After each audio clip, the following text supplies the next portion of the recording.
that bring back memories, Bill Burr? The funniest fucking guy ever.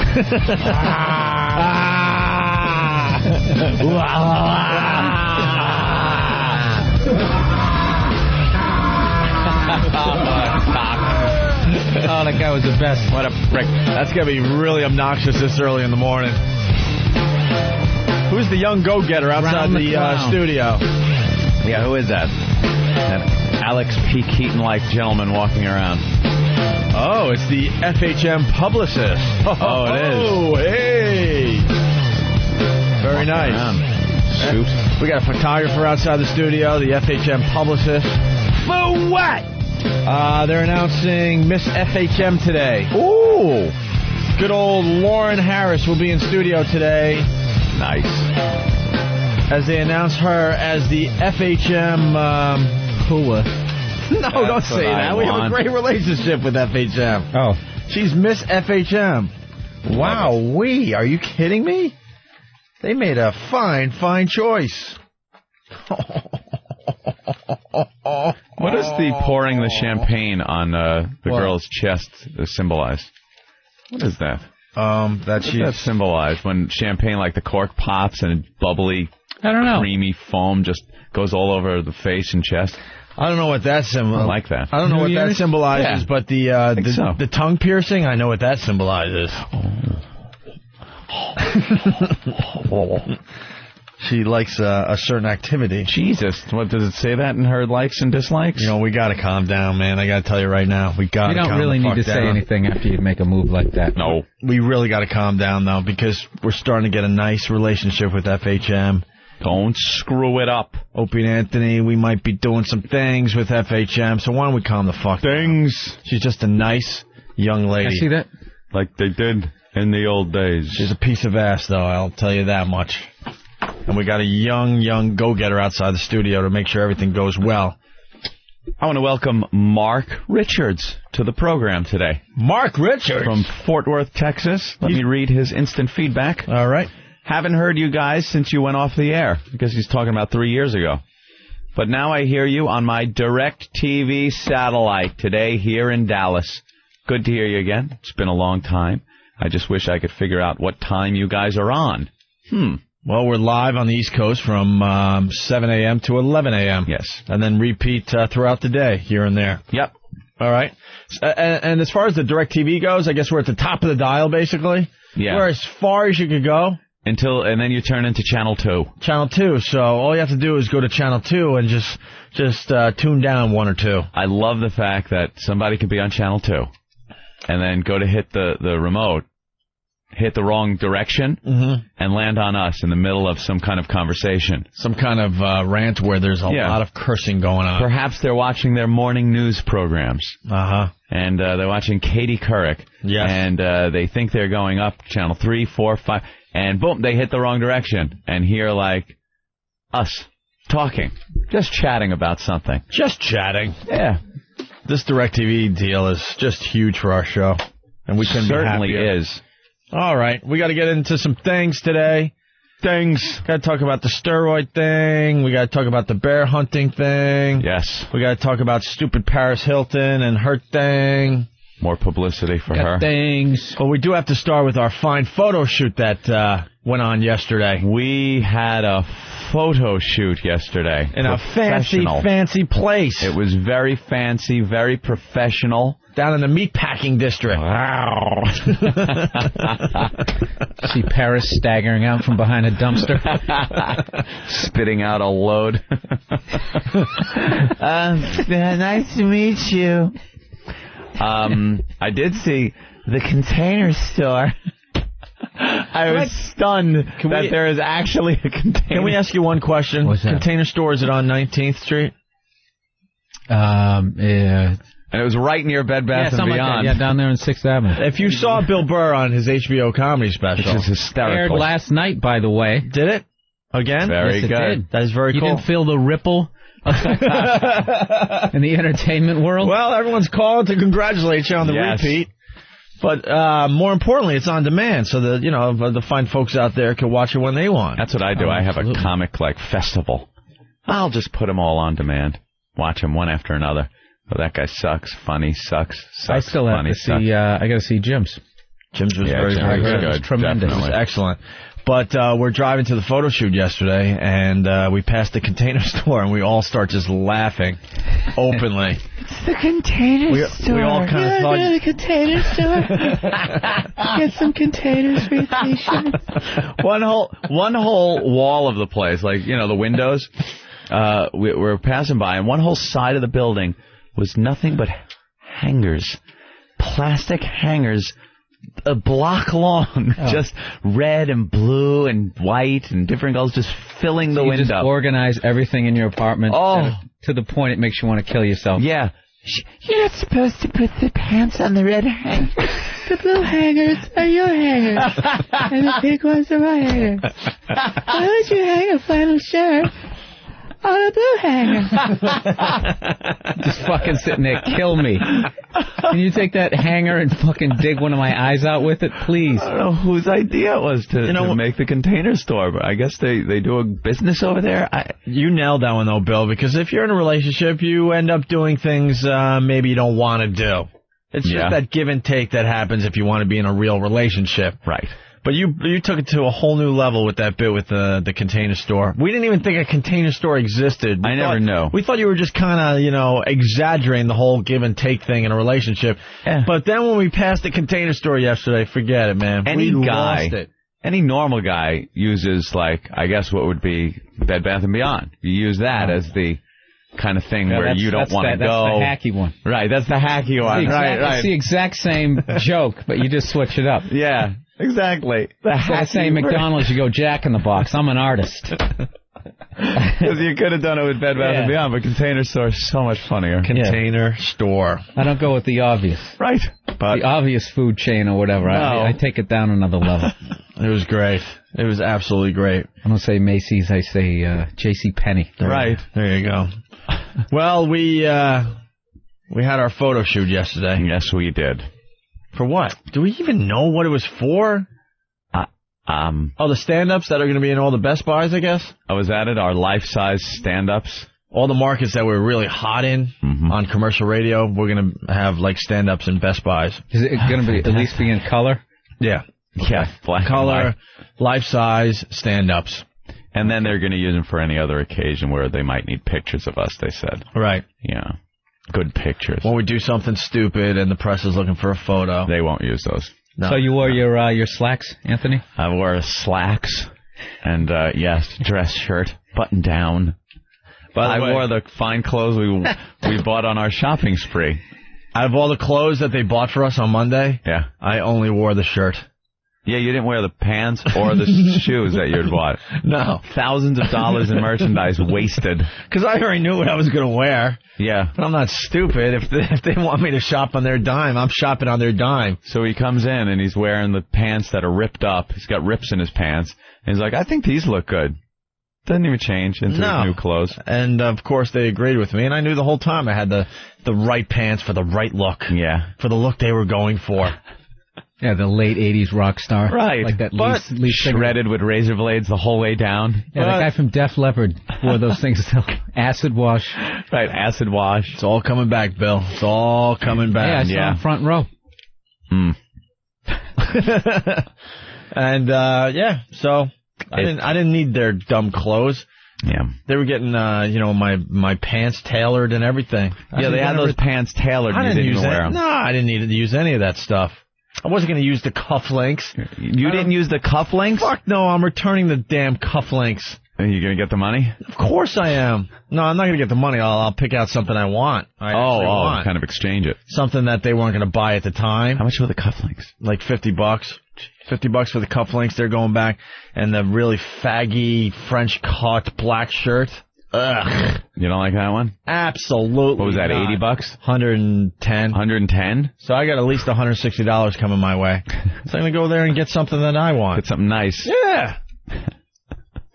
Well, our shopping or our photo shoot didn't start out very well. No, I got to acknowledge that Anthony is just absolutely awesome. Thank you, Opie. Because everyone expects it from me. You know, we talk about this from time to time, but Anthony lost his shit yesterday. I lost my mind. And I was the calm one, sort of. Mm-hmm. Basically, XM hired a limo. Yeah. To pick us up and bring us down to the photo shoot in the meatpacking district. Mm-hmm. Ugh. I told you he was buff. Is that Carrot Top? Bill Burr was just leafing through, what, FHM? Yes. The latest issue of FHM. And as Ant and I are doing our little banter here, and he came upon a page where it shows Carrot Top without a shirt on, doing some curls. With a little bit of his pubes hanging out. Jesus Christ, what the fuck? Yeah, and a V and all that shit, and it says Buff Carrot Top. He's on roids. This is what you have to do to compensate for the fact that you use props. Right. He could just write some jokes. There's no need for all of this. Do his pants have to be, like, hanging off? That's Carrot Top's fucking... Yeah, you don't want to see his pubes. It's a horrific shot. Ugh. It's a horrific shot. Like, the guy's in shape, but why did he have to pull his pants down? All the way down to his pubes. And Bill Burr just in disgust throws the magazine toward me so I could see the picture. Thanks, Bill. Appreciate it. How in shape do you have to be as a comic? I'm going to give you a nice glass of sour milk after the break so you can feel like I feel right now. Jesus. Anyway, where were we? Talking about the limo that they hired. Now, it might sound on the outside here like, a limo, it's a big deal. Limos used to be a big deal. Yeah. In the old days. I want to tell you something. You know, I'm sure there's people that own limo companies listening to us now. I'm sure there are people that ride in limos from time to time that are listening to us right now. I got to go on record. I fucking hate limos. Yeah, there's only one seat that's good. They're big car sick machines. It's there's only one seat that's good. It's the one facing, forward. All the other seats make me absolutely sick to my stomach. On a long drive somewhere, good idea. If you're in the city, stop and go traffic. He's got to make the big wide turns on the streets and stuff like that. Yeah, horrid to drive in. They really are. I'd rather just jump in a cab. And you know what? And the limo driver's just not nice. No. The ones I've had in recent years, just not nice. Years ago, Opie, when I used to go to the Oscars with Groucho Marx, and the limo would come and pick us up. No, years ago. Did you ride in the rumble seat? Yeah, they would pop up the rumble seat in the back if the weather wasn't too inclement. It was a special thing, a limo ride. Now, I would say a majority of the people out there have ridden in limos. Yeah, it's not that big a deal. Puke stains from prom nights. Yeah, it's proms. It's you decide bachelor parties, things like that. I love when people, you can tell it's their first time they ever rode in a limo and they're hanging out and waving to you like you actually believe that they're rich. And they own this is their car. They own it. Or like when they're all standing up, you always see there'll be 5 girls standing up out of the sunroof. Right. I always want to just see them rear end the car in front of them just to watch everybody just bend in half and crack their spines. Limo's still good for proms. Yeah. And I don't know. You got a lot of people going to the airport. People take a limo. Somebody turns 21. You're all going to drink. Yeah, you drink. You don't want to vomit. Drive. Or maybe you got great tickets for the Billy Joel show. You take a limo to the... Yeah, a bunch of your friends, you all want to pile into a limo because you got that big concert ticket. Yeah. That big concert you're all going to that you've been excited about for 6 months. So maybe you rent a limo. There are lots of limos out there, and the prices have gone down for them. It's not like years ago where only celebrities, sports figures, things like that got limos. And there was a time when you rented a limo or had a limo, sent for you. You felt like somebody. You felt like a star. The driver treated you. Yeah, now the driver's somebody who deserved to be in his car. The driver doesn't want to be there. The man had a cap. He thinks he's better than you. The limo cap and the little suit. You wouldn't make eye contact. Like Bitterman from Arthur. Bitumen, take me around the park. That guy had the nice hat, the jacket, opens the door for you. Right. Now, the limo companies also own the black cars, just the town cars and things like that. And these drivers they're not exclusive to the limo. It's probably a cabbie that on his time off drives the limo and the town cars. So there's nothing special going on there, which, again, is fine by me. I could give a shit. The guy says 2 words to me. Just get point A to point B as comfortable as possible. The guy that was driving the limo yesterday, one of the most nasty, obnoxious drivers I've ever had, ever. In a cab, town car, limo, anywhere. Right. Even if you assorted drunk friends growing up. More obnoxious I got your quote, but before we get there, I saved it on the BlackBerry here. So he picks me up first. Yeah. At my fine abode. And I walk out, Lindsay and I walk out of the apartment. Oh, you got it on the prep sheet, cool. And he jumps out of the car. Without even saying anything else, he goes, you got a credit card? Yeah. You got a credit card? First words out of his mouth. I'm like, what? You got a credit card? We need an imprint of a credit card. I'm like, well, nice to meet you, too. That's the first thing he says to me. Yeah. I'm like, no, I don't have a credit card. Credit card. He goes, I'm supposed to get an imprint of a credit card right away. I'm like, I'm not giving you my credit card, sorry. This was set up through XM, and when we get to this photo shoot down in the meat packing district, they'll take care of you. Don Wicklund will come down, and you can imprint his card. So were you guys a little put off that he didn't recognize your celebrity? No, I don't give a shit. Exactly. We've never given a shit You should have came down with your headphones still on. Realized that you were in radio. Yeah. Honestly, I don't think this guy would give a shit anyway. So then he's all out of the demo. Then he's all huffy puffy. And he barely opens the door. I don't even need the guy opening the door, but he's attempting. I'm like, ugh, and I just get into the limo, right? And I'm right there. I'm like, why didn't I take a cab? Why didn't I take a cab? Why didn't I take a cab? Over and over again in my head. It just threw me in a horrendous mood. And we had a very important thing we had to do yesterday, right? And as far as a cab, I could have just shot right down to the meatpacking district. I would have been there in 10 minutes, no joke. I was in that limo for an hour. For a fucking hour. Because now we have to pick up Anthony at the Park Meridian, which is right across the street here, right? But unfortunately, picking up Anthony means going all the way down to the East River to turn back around to get to the west side of Manhattan to get down to the meatpacking district. Yeah. Kind of out of the way. Oh, was it a stretch? Yeah. What the guy should have done, whatever. If the guy knew what the fuck he was doing, there was another way to get to the hotel. That's the point I'm trying to make. It's not Anthony's fault, right? So then we get to the Park Meridian, and Anthony's waiting there, and he jumps in, and then what happens? Well, again, he goes, I need credit card. Because now he thought that he was going to get the imprint at the Park Meridian. Yeah, when they picked me up. And I said, no. No, when we get to the place we're going, right? Don Wicklund is there, and he will give you the credit card. I cannot go anywhere without the credit card. I get it.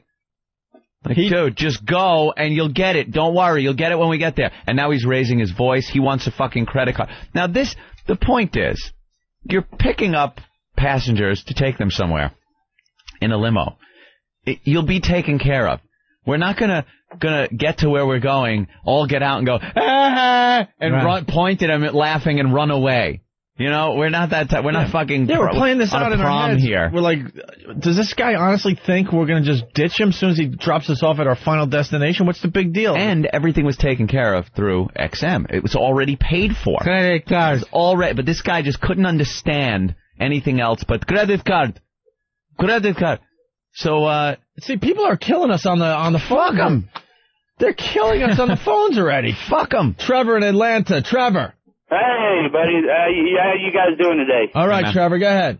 Hey, I was just wanting to call and say, I just started a limo company about 2 months ago. Yeah. And it's going off to a very slow start. Yeah. And, you guys were just scaring the hell out of me up there talking about how bad the limo service companies Just get good drivers and you'll be fine. That's right. Well, no, I'm the only driver, so, we do professional service and everything, so I'm just trying to say that, not everybody's like that. They need to, All right. What's the name of your company, sir? It's Gold Coast Limousine Service in Atlanta. Gold Coast in Atlanta. You sound like a nice guy. Good luck to you, Trevor. We got to move on to Nate in Brooklyn. Hey, Nate. Good morning, guys. What's up? Mr. Kumi and Mr. Hughes, I'm feeling real sympathy for you guys this morning. You asshole. The champagne wasn't bubbly enough, too.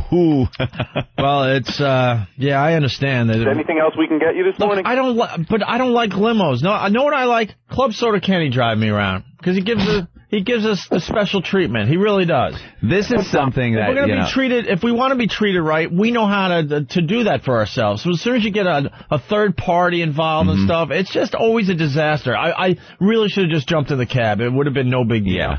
So then the guy... This is something, though, I know people are going to be calling up and bashing us, which is fine. That's part of the program.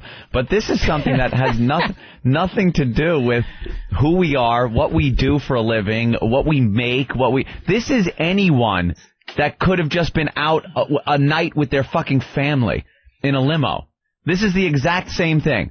Picture Are you trying to relate to the common man? Yes, I'm relating to the common man, because not all of these son of a bitches are homeless fucks that just stand there on the side of the road with snot coming out of their nose trying to squeegee a windshield for $1. That's right. I know a few of you actually do go out. A couple, maybe 2 or 3, have gotten a limo with their family and gone out for a night.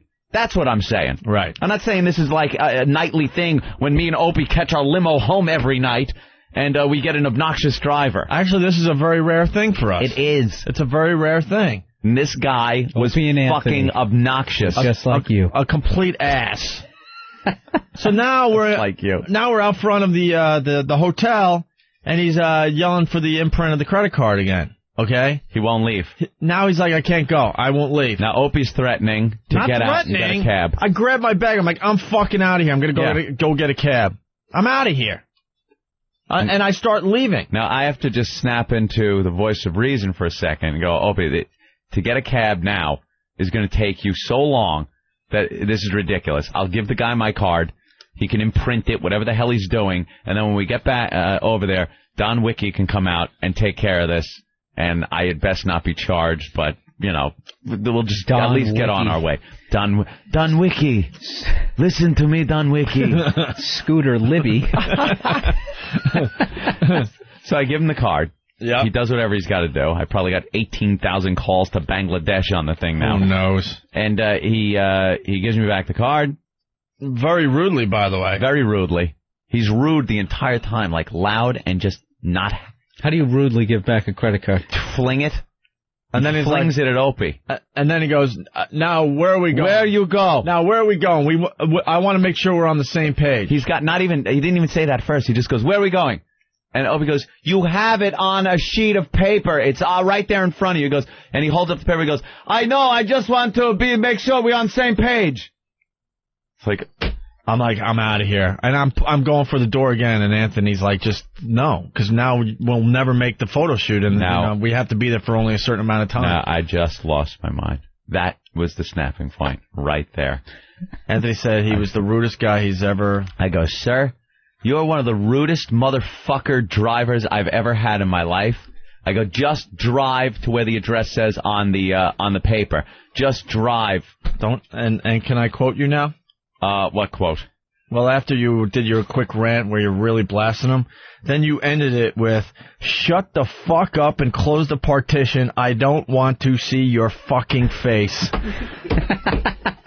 That's an exact quote from Anthony Cumia. I might have said that. Shut the fuck up and close the partition. I don't want to see your fucking face. Which immediately got me to laugh hysterically right in the guy's face. That is an exact. What did he do? Now I'm in a great mood again. He shut the fucking partition and he shut his fucking face. I wish I had a mic in the front of that. Yeah, I know. It was fucking infidels. I'm sure he was I just. should have brought my belt with the explosives. He was fuming. He had black in him. Why do you keep doing that voice? Because he had some kind of thing going. It was, I don't know. He was either Dominican, Haitian, Egyptian. I couldn't tell. Jesus He Christ. weren't no white guy. Let's say hi to Can you use the hat. right accent so I can get the correct racist picture in my head? Yeah, it's just something. Let's say hi to He's Rich. something other than normal. We got to hurry this along because the FHM people got to go. But let's say hi to Rich real fast. Rich? Yeah, it's me, Limo. What? Oh, you can't blame the limo driver. You'd be surprised how many times limos get ripped off in the city by people just jumping out of cars. Dude, it was paid for. It was already paid for. It's not like we hailed the guy. The thing was paid for. The credit card was XM's credit card. It was already used and paid for. Yeah, but if the guy was asking for your card, then obviously the dispatcher didn't give him all of that information. It's most of these dispatchers. So that's my problem. So I'll call the fucking dispatcher next time. I think this guy's making a good point. The guy's an obnoxious son of a bitch. We told him. We said, look, the credit card is on the other end. We had Don on the phone. He could have given him the fucking numbers. Don was on the phone, and the guy goes, it won't help me. I don't talk to anybody. Most companies, they will not roll unless they get the card. Well, no, not most companies. Come on, this guy knows the lingo. Not most companies. They won't roll. We do a credit card job. We don't get the card. We will not roll. Yeah, well, you know something? I have never seen that in my life. Have fun then, man, because I'm done with this stupid limos. What's the name of your place, dude? Huh? That I'd rather not say. Exactly. Yeah, of course. Exactly. You're very smart, man, because I'd have bashed it. You'd have pests calling you all day. The deal is, XM was trying to do the right thing and treat us real nice yesterday, and it was just a fucking nightmare, man. You know, if you step into a limo, you should be treated nice, and everything should be set up all nice for you. Nicey nice. That's all I'm saying, you know. I'm not trying to cop an attitude here. People know me on the show. I don't jump in limos and stuff. But I'm like, it's a nice thing. Let's do this. But as soon as I left my apartment, the guy's right in my face looking for a fucking credit card and an imprint. That's bullshit and bad business. I don't give a fuck. Yeah. It's just bad business. You know, you want to relax and enjoy yourself. That's not relaxing and enjoying yourself. I think when my pal Anthony has to say, shut the fuck up and close the partition, I don't want to see your fucking face, you know there's a problem. I think it was karma. Karma? Yeah. All right, listen. What did you gouge the XM system? We gouged the system for our clothing. Yeah. Clothing, yeah. Yeah. Indicative of the corruption at the CEO level of this country right now. Hey, do we have pictures from the photo shoot up anywhere? What you deserved. I don't know. We're getting them from. All right, that's fine. Let's get the FHM people in here. They only have till 7:45. This is pretty huge, man. They're announcing Miss FHM on our show, and it's Lauren Harris. Hi, Lauren. How are you? Hi. Good. How are you? We're much better now. Yeah, that's a little very, very nice. Better than the Carrot Top picture. Yeah, you see the Carrot Top picture in there? No. In the same magazine you're featured in? No, I did not. It's Carrot Top Buff. He's a workout fiend. He's being known more these days for his muscles than he is for his act. For his yeah, he carries the trunks out now. He puts them on one of his freckled shoulders. One on each shoulder, two big heavy trunks. We're trying to find it for her, but no. I'm trying to find this. You got a big day ahead of you, right? Yes, I do. She was just announced Miss FHM, Anthony. Oh. And the pictures they got of you in the magazine are just... There you go. Does that do anything for you? Oh, wow. I think Carrot Top his act is going to be, he's going to grow one of those handlebar mustaches and lift one of those big weights up with the big balls on either end. Say 100 pounds in one of those oldie-style bathing suits. Shave his head. Yeah. What do you think of the tattoos of steamships? He's going to perform down Coney Island. What do you think of the Carrot Top? He's big. Yeah. I don't remember him being that big in the commercials or anything. No, of course not. We think he's on the roids. Would you hook up with him? No. What if he came up to you with his jeans all low slung like that? Hinting at his pubic line? I know, the pants could really be pulled up a little bit. They could be pulled up at least a foot. He tried to say the reason why they're down that far is because he has no ass. Yeah, it's like, dude, you have a belt. Yeah. What happened to belts? Now, how were you chosen?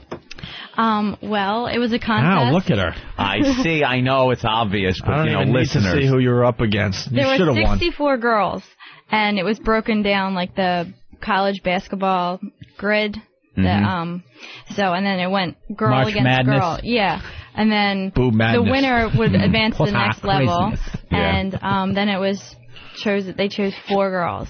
So it was the final 4, and they just chose me. Did you get into an argument with anybody? No. We all got along. You all like each other? It's not like, nothing like that going on. Was it just based on your shots, or did you have a talent competition or anything? No, it was just because I see pictures. you have a tongue ring, so. Yeah. Yeah. Seemed like a good idea at the time, or? I got it pierced a while ago. I forget I even have it. Yeah, sounds like Been a you've had it a couple while. years. I like the girls that just get them. Yeah, she's so sexy. I did it because I knew it would be very sexy. Yeah, you could kind of talk around it. Doing a good job. Thanks. What, are you single, girl? Yes, I am. Oh, how about that, Bill? Yes. Why are you going to Bill with that?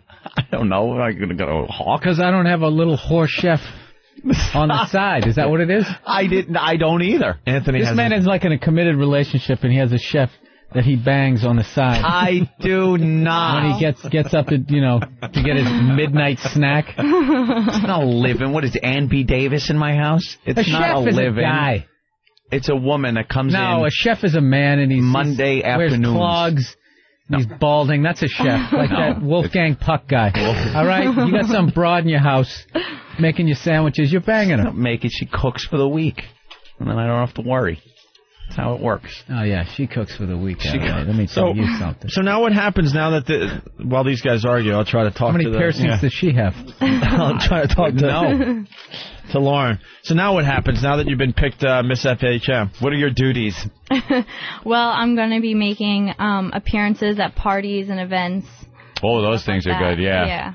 What does that entail exactly when you make your appearance? She just has to look hot, right? Yeah, just greet everyone. Be meet friendly. Any creeps? I guess. I don't know. Pictures with... Take pictures with people. Yeah. Stuff like that. Say hi, Appear in the magazine a couple more times, so... Is it exhausting? No. I love it. It's fun. Yeah. This guy trying to, fuck with you at all? No, not at all.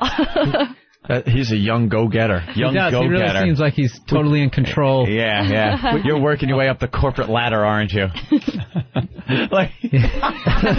nodding. He's like, I'm the background guy, all right, man? Leave me alone. We've never seen a suit this early in the morning, so you freaked everyone out around here. You know that, right? Yeah, they thought there was a problem or something. He's dressed perfectly. Dude, loosen up a little bit. It's the Opie and Anthony show. I thought a lawyer was in the office for something we had done. Hey, there's a picture of you in the magazine where you're pouring champagne on your chest. Ooh. Yes. We're trying to figure out what that means. What that symbolizes. It's a celebration. A celebration? Because I won. Oh. Yeah. Oh, okay. Wow, Rather than sipping the champagne. Yeah, you just pour it on your chest. That's just you having fun? Yeah. All right, because we're just trying to figure it out. I was drinking there. Yeah. Oh, yeah. No, you're not. You're fake drinking. And it's falling all over your fine body. Yes. You're wasting good champagne. Spilling down about your chest and stomach area. Always got to ask. Sometimes this gets a little awkward, but first, do you have parents? Yes. Have they seen this? Yes. Are they happy with it? Yes. Oh, okay. They got to be very happy. Sometimes it gets a little awkward. This isn't Playboy. No, they're very, very supportive. I know it's not Playboy, but, Would you do Playboy? It's a little phallic. No. No? No. What if they offered you $1 million? Hey, come on. I would think about it. She's in there. Well, I mean, you're half naked in this. Yeah. Or what's That's why I think her parents have no problem. She's still dressed in these. In these pictures. What? She's not wearing a bra here. Huh? Hey, how does that work? How does that work? When you do the shot where, okay, me in the magazine, I can't see your breasts, but it's clear that you're not wearing a bra. How do they work that out with, the camera guys? Do you kind of shuffle in with your back towards them? Yes. Or do they actually get a free little peek? No. We go around it. I had a top on right before that, and then when they were about to take the shot, I took it off. I was looking for. Wow. Yeah, some girls, I guess, aren't shy, but you're a little shy, are you? Yeah. How many guys were on the little shoot there? Not to belittle the magazine shoot. Maybe 10. Yeah, I bet. Nice. What do you 9 of which had no really reason to be there. Yeah. The guy with the camera, everyone else is just there for the show. 6 guys holding the boom mic. And it's photographs. Yeah. What do you need a mic for? I really am a moron. No, you're not. So you're doing a lot of publicity today? You're going on Fox and Friends, right? Yes, I am. We know those guys over there. Oh, yeah. They're friends of the show. Yeah, they'll like you. They'll treat you very nice over there. Have you ever done TV or any of that? No. Any radio? Yes. What show? Well, I'm from Jersey, so I was on the Jersey Guys before. Right, the Jersey Guys. Yeah. We know them. We know them. I used to work with one of the guys when he was just doing sports, and he was very boring, and then he learned a lot from the Opie and Anthony show. And, oh, really? And now he does a show that's very similar to ours. And he's making believe it's all about him. It's a lot of fun. But we won't. What? Oh, I thought you were trying. Oh, like Bill pulled it away from you. Oh, he was reaching over trying to get the magazine. Bill pulled it away from him. That's great. Yeah, you're obsessed with the champagne. Look at the. Ooh. Somehow it just keeps messing her mouth. Dumping it all over, but it's not suggesting anything. Yeah. Suggestive whatsoever. You got to work on that. All right. A drinking thing. Yeah, It's like airplane. I have a drinking problem. How did you get all that champagne off you? That's where the 10-man camera crew came into play. Scrub brushes. Wow. Had a towel. You do modeling before this? A little bit. Not really that much. What'd you do? Just different, like, hair shows and promotions and stuff like that. Ever, real job kind of thing? I know, this is very rough. We say the same thing. We're like, yeah, radio, very tough to do. So this Not is really. real job. FHM's the first big nationwide magazine I've ever been in. Yeah? So, yeah. You worked at a diner or anything? Hostess at an Applebee's. I was a waitress. Yeah? Waitress? Yeah. Mm-hmm. That stunk, right? Yeah. Awful. Food service business. Ugh. Can't just take a break anytime you want. It's like shit coming in and out. You just stop every so often and go, fuck it, I'm going to be a model. That's what you got to do. Yeah. All right. Glad it worked out for you. Thank you. You know you guys got to get off to Fox and Friends. Yes. It's Lauren Harris, Miss FHM 2005. And the champagne bottle. Declared hottest girl next door. Mm-hmm. To what? Yeah, to what is exactly right. She got the girl next door look. I hate that whole the hottest girl next door thing. It's girl next door look. There's girls like her not living next to me. And I've lived in at least 15 different locations over the years because of the stupid radio show. That's why she's special. It's usually an old lady in a house coat. Did you ever have neighbors? That's true. And the same thing you get on a plane. Did I ever have neighbors? Yeah. Yeah. See? She lived next door to somebody. Oh, that's a lucky guy. Yeah, but you get on a plane. Yeah. Person comes to sit next to you. They're never good looking. No. Did you ever have a hot neighbor? A hot neighbor. Actually, no. I'm part of the problem. I wasn't even thinking that. Person sitting next to me is disappointed, too. But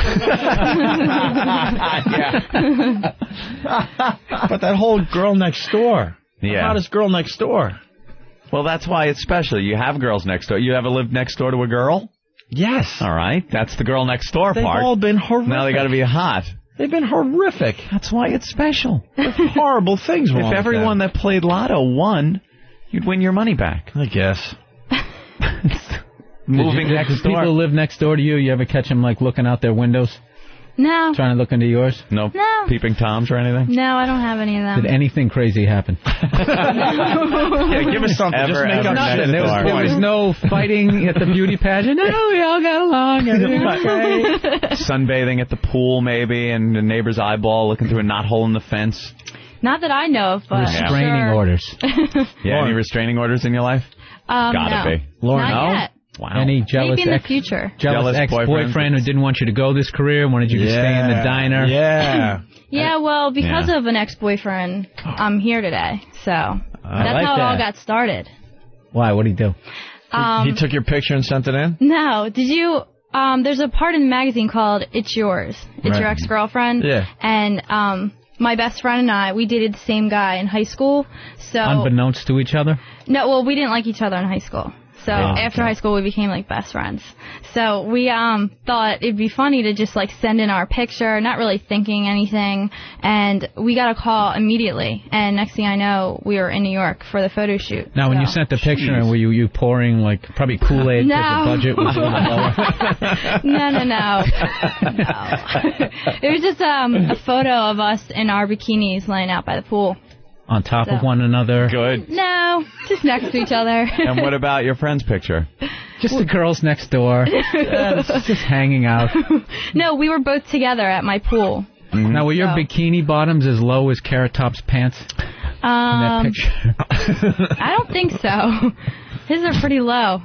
All right, we got to wrap up. Oh, they got to They're giving us the cut sign because you got to get to Fox and Friends. All righty, tell them we said hi. They love us. Okay. It's Lauren Harris, Miss FHM 2005. Thanks for All stopping right, by. thank you guys. Thank you. There she goes, Lauren. And we'll take our first break and continue with the Opie and Anthony show in just a bit. You're checking out the Opie and Anthony program on XM Satellite Radio on this fine Whip 'em Out Wednesday. Oh, it is Wednesday. A lot of new listeners joining the program.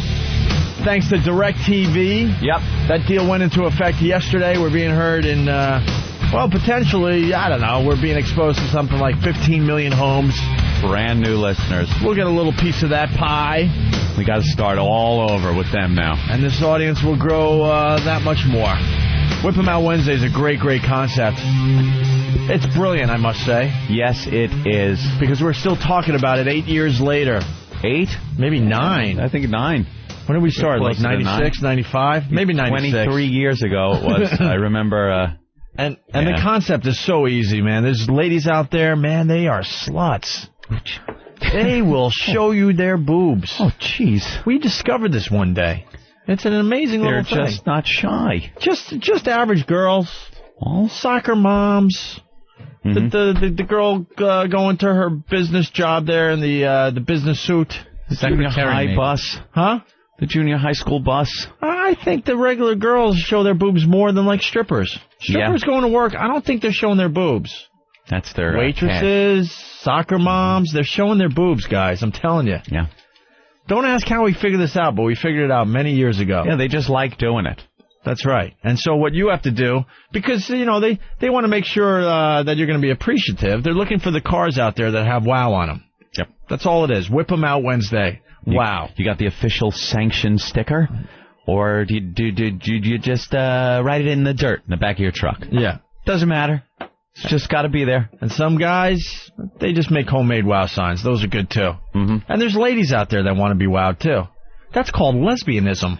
Yeah, not wowed by guys. Don't start that. Take out your balls.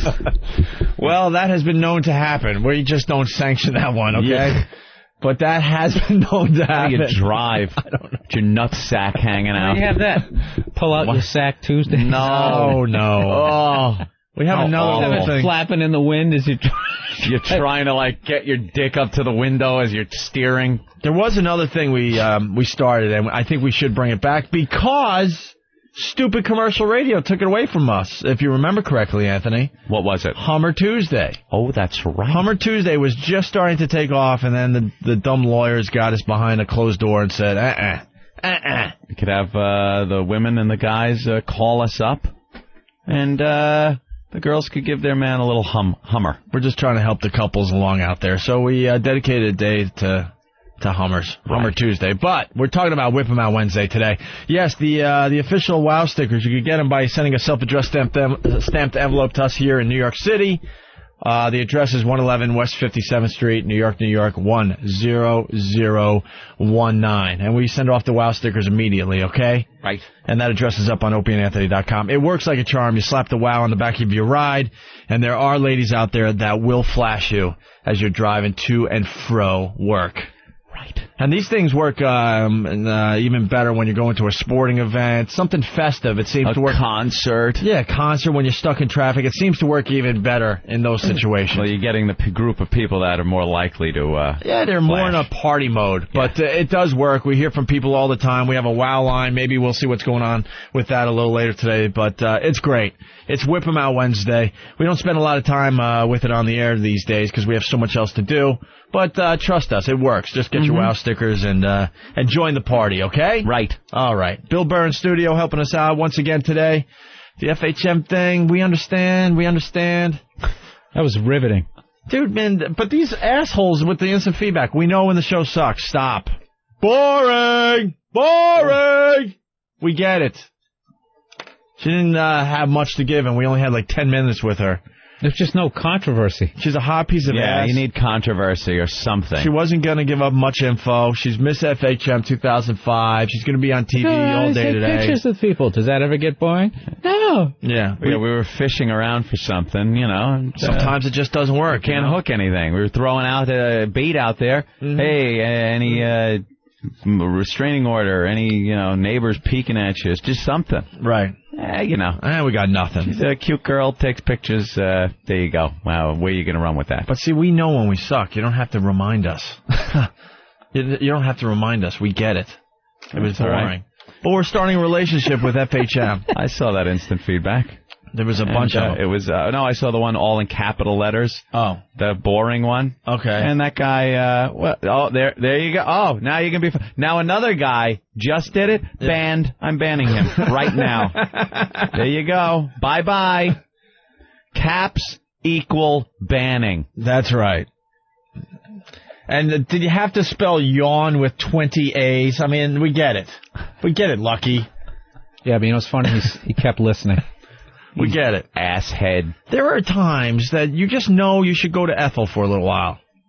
Just go to Ethel or what else are the fine folks listening to? Maybe go to Top Tracks. The guys, they're not going to get anything out of this broad. I'm going to go listen to a Zeppelin song, and I'll check them out later. They're hoping. We're fine with that. They're hoping we do something, you know. Well, you never know. Beat her over the head. Some of the greatest moments on this show started as a complete bore fest. Right. Today, not much of a payoff. You just never know, though. Payoff. That's why they stick there. But it's a payoff for the boys. Yeah. We're now going to be in a magazine. See, we get pictures and exposure in a national magazine. See, it's a trade-off. See, we sacrificed 10 minutes of our show for... We hoard ourselves out. I was going to say, yeah, sold out a little bit. We hoard the integrity of this program. Right. 10 minutes of this program, hoard That's the right. integrity of it. I was on the spearhead of the Let's Attack This Girl. Yeah. You guys didn't go with it. No, why would we attack someone that's going to give us a little... See, this is how O&A make their own publicity. That's right. You got to do things. You got to pay. It's a trade-off. If our show, minute by minute, had a cash value, we just paid to be in a magazine. That's right. And you listeners paid along with us. Arms for hostages. At the expense of the listeners. Arms for hostages. At the expense of the listeners. They were bored to death, but our status just grew that much more. We will never give money or give in to terrorism or arms for yes. And that was us. Just fucking paying. It's been a great show so far. You guys started off complaining about your limo ride on the way to your photo shoot. Then you're nice to this woman so you can get your pictures in a magazine. Yeah. What happened to this show in the last 24 hours? We didn't sell out. We bought in. That's right. We bought in. That's it. We bought into the system. Bought in, son. That's what we do now. All right, Celebrity Navigation System Audio. We were having a lot of fun with this. We were chuckling along in the office to some of these.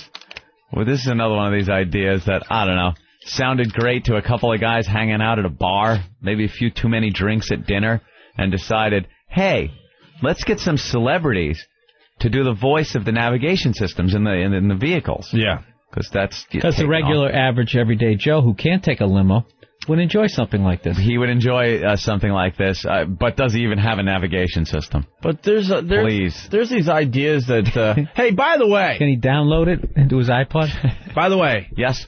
Fox and Friends will have Lauren on, the same girl we just had on, in minutes. Let's see if they get anything out of her. Now you set us up for some real failure. Why? You think they're going to get something good? Fast forward middle of the interview, she's crying in the fetal position. Admitting everything. Admissions of guilt and involvement with Al-Qaeda. She knows where Osama bin Laden is. Sex with Bush. All you had to do was ask me. I know. We're going to get bin Laden soon, though. You think? Bruce Willis put up $1 million. Well, problem solved. Problem solved. The country itself is offering, like, what, $15 million? I think they pushed it up to, like, 100 or 75 or something. Was it? How much? How much? I don't know. It's a lot of money that we're offering. Many more millions than Bruce Willis's $1 million. But you think there's some just guy in Afghanistan that, $1 million, Bruce Willis? You know why? I always wanted to meet him. He's guest starring on that 70s show. Yeah. And he needed a little boost. Needed some hype. Well, these publicists are coming out with all sorts of new ways to get their people in the press. You kiss starving children in Africa. That's right. The new you get a picture in all the hot magazines. But you sacrifice 10 minutes of your program. Jessica Simpson is... Okay, I guess we're guilty of the same thing. But that's what. What are you guys gonna do? That like Angelina Jolie? They're gonna fly you over there? Big adopt XM some banner? little black baby. Bring him back over. Shock jocks, they care too. I'm going to be photographed with my new pet badger. You're getting a badger? I'm going to start a new trend. Badgers. I don't think that'll take off. Why? Paris Hilton's walking around with a stupid monkey now. It's not even a monkey. What is it? It's from the raccoon family. God, we're all over the place, but trust me, we'll bring it all around. This is our celebrity break. It's cute but vicious. The thing on Paris Hilton's shoulder that is Baby Love, the kinkajou. That's hot. A kinkajou. A 5-pound rainforest mammal. That's hot. Shut up. Fucking celebrities are walking around with rainforest mammals now. That's hot. It hangs out with the airhead heiress in Hollywood. Airhead heiress. The kinkajou is a nocturnal rainforest mammal found in Central and South America. In the daytime, it crawls up her pussy. It weighs 5 pounds to 6 pounds, plenty of room in there, and is related to the raccoon family. That's hot. The creature is a carnivore and has sharp teeth. That's hot. It is generally docile. That's hot. But can bite and scratch. That's hot. Also known as the honey bear. It costs between $1,000 and $3,500. Could you buy these? And because the post has to be wacky, it's difficult to train, just like Paris. I get it. Oh, boy. That's funny. I'm funny. So, that's the latest trend, because Paris starts all the latest trends. She started the little dog. Yeah, what happened to the little wiener dog? She gave away Tinkerbell. Tinkerbell was the name of the little dog? It was her little chihuahua, mini chihuahua thing, and then it got too big, and she just tossed it aside like, a purse or shoes or some other fashion accessory. Probably was just some regular family. It's gone from flying in a private jet. It's like in that luggage compartment on a Greyhound bus now. Trying to keep its balance in there. Because little unsure legs, claws slipping on the plastic bottom when it makes a turn. Yeah, because people see this shit in the magazines, the celebrities walking around with the little dogs and stuff. Britney had a dog, right? Yeah. But they don't think it through. What happens to all these little dogs when these celebrities decide there's a new trend out there? When all of a sudden you're taking pictures as the paparazzi, and you notice the dog isn't there anymore. Where's the dog? Where's the dog? Where's the dog? Where is the dog? Now where's the kankachoo? Well, the kankasaur. It's got, the thing just jacks off and throws its shit. Because that is what all those things do. That's hot. That's hot. I'm still trying to figure out why she's famous. Because she's an heiress. That's the only reason? Yeah, she's like worked it. She's worked being a rich, heiress. But there's a million of these heiresses out there. Why is she famous? I don't know. Why is she famous? How did this start? Because she's willing to show. And don't say the Simple Life, because it was way before the Simple Life that she was famous. She's an heiress slut. You don't find many of those, I don't think. Public slut. Privately, they're probably banging a lot of those heiresses. So she's famous for being an heiress slut. Right. In public. Because there were times we would be at places and there were rumors, the Hilton sisters going to be here. They're showing up. They're showing up. Oh. I'm like, who the hell are the Hilton? I didn't know. No. But what? But they're famous just for being hot sluts. Hot, slutty heiresses. It's kind of, it's outside of what they're supposed to be. They're supposed to be like, the debutantes and, right. Taking over the family fortune. But those rich people are always the biggest freaks anyway. Yeah, but they follow. You ever see Eyes Wide Shut? Yes, I did. Look what they were doing in that fictitious story. but they follow her around 24 hours a day, and she really doesn't have much to say. Much? So then she comes up with these dumb gimmicks to keep the press and the paparazzi interested in her. She'll bang a car every once in a while. She'll crash. She'll crash a motorcycle every once in a while. She'll get a weird animal to throw on her shoulder. Her whole life is just doing things to get into the news. To keep getting in the news. But there's no reason for her to be in the news because she hasn't really done anything newsworthy. She's like Madonna without albums. Yeah, there you go. She can't sing. Doesn't have any talent whatsoever. She just tries to get into the news. And does a good job, I guess. And they're so obsessed with her that there's going to be a Simple Life 4. Bill and I were talking about this in the back office. They had Nicole Richie on the Conan O'Brien show, right? Mm-hmm. And they're talking about Simple Life 4. And they asked Nicole Richie, you don't like Paris and you guys don't talk. And Nicole Richie openly admitted, we don't talk. I don't even want to see her. Yeah. But that's not stopping the Simple Life from, being on TV for another season. Simple Life 4. Yeah, but it's still going to suck because now that they don't get along, they should have them interacting. And you get to watch them hating each other, but they're just going to be, separate. How great would that be? Is it true Nicole Richie said, shut the fuck up and close the partition? I don't want to see your fucking face to her in a limo one day? I think that's what set off the argument. I believe it was something like that.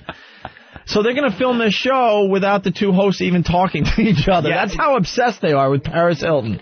How is that going to work? They're going to be like, Nicole Richie's going to do her thing, and then like an announcer or something's going to come on and go, meanwhile, Paris Hilton. Oh, meanwhile. Later. Yeah. At the Hall of Justice. Yeah. While this was going on, Paris had this going on. So, why can't the director just step up and be like, can you two untalented whores who bring nothing to the world just fucking talk to each other? Right. Do you realize, where you're at here in life, what you actually do, what talent you have, and where you are, and how lucky you are? How about you just fucking talk to each other? Yeah. Cash a paycheck. All right, so getting back to the Mr. T thing, we're starting with Mr. T. Oh, that's where we were. Well, celebrity, just talking about the celebrities here today.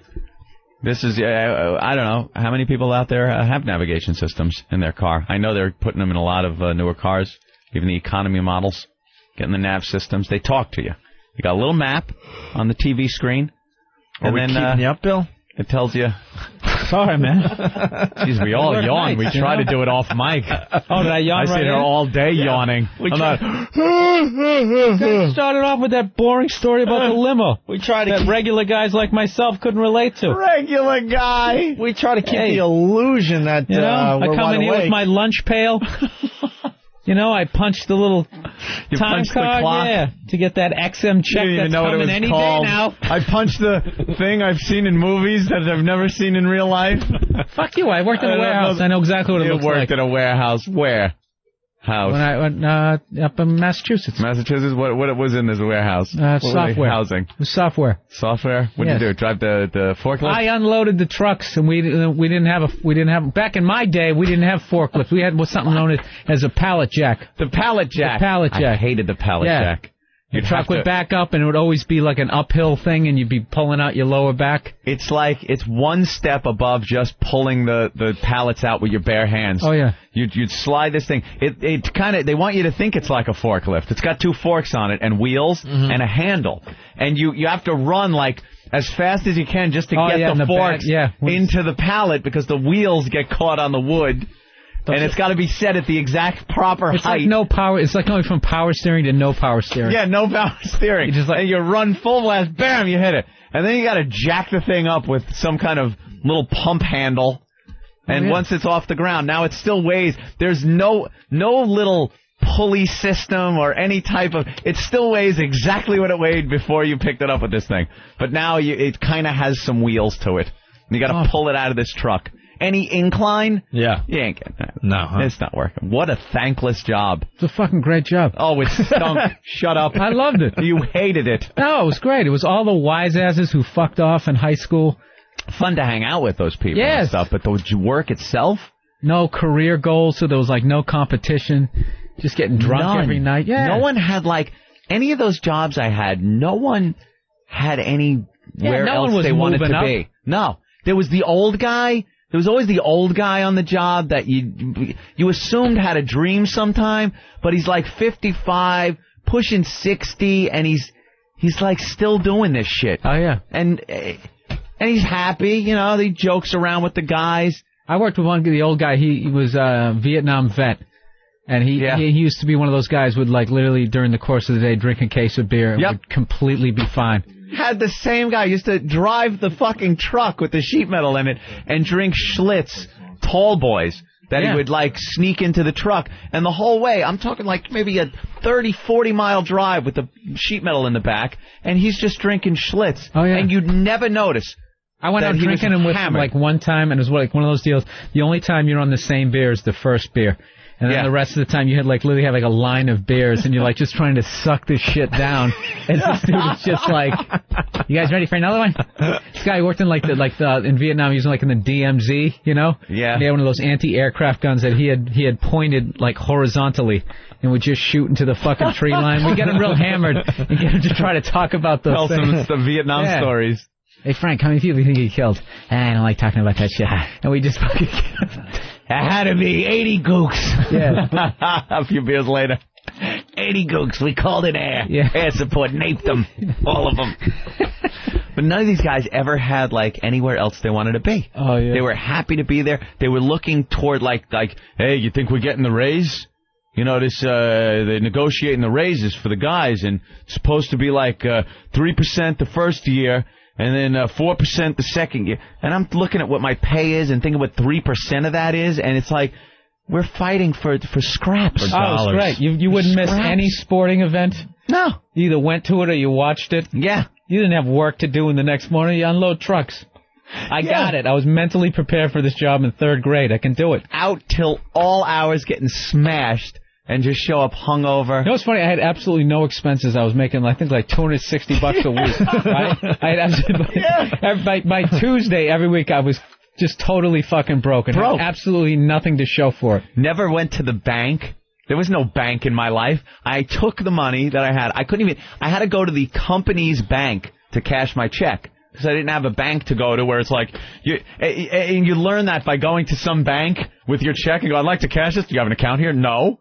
Well, you can't cash it here. Well, how am I? And then you get an attitude. How am I supposed to fucking cash it or make an account? I need the money now. You can't use that language. We're gonna. I need the money now. It's good. Bullshit. Call the number on the check. It's good. And you're just like a dirtbag. And I'd have to go to the company that I worked for, their bank, to cash the check.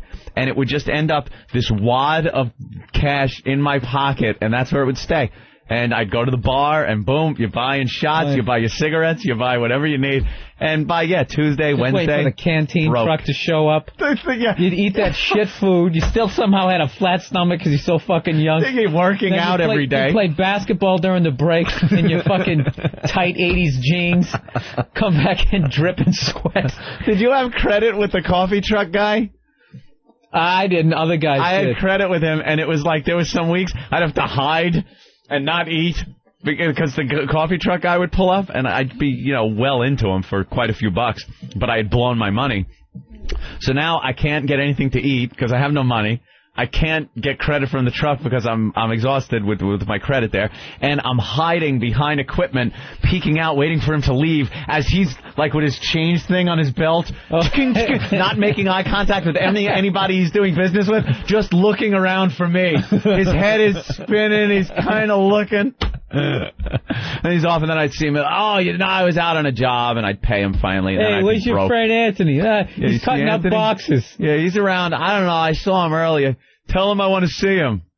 And then I get paid and have to pay the coffee truck guy, and then I'd be broke like on payday. That was the worst, where you had some big debt, and then payday, and it's gone, and that was Friday afternoon, and you're broke. You know what's funny, too? You could actually, I had like 2 or 3 times there was like physical fights amongst different employees, but because it's a warehouse, no one gets fired.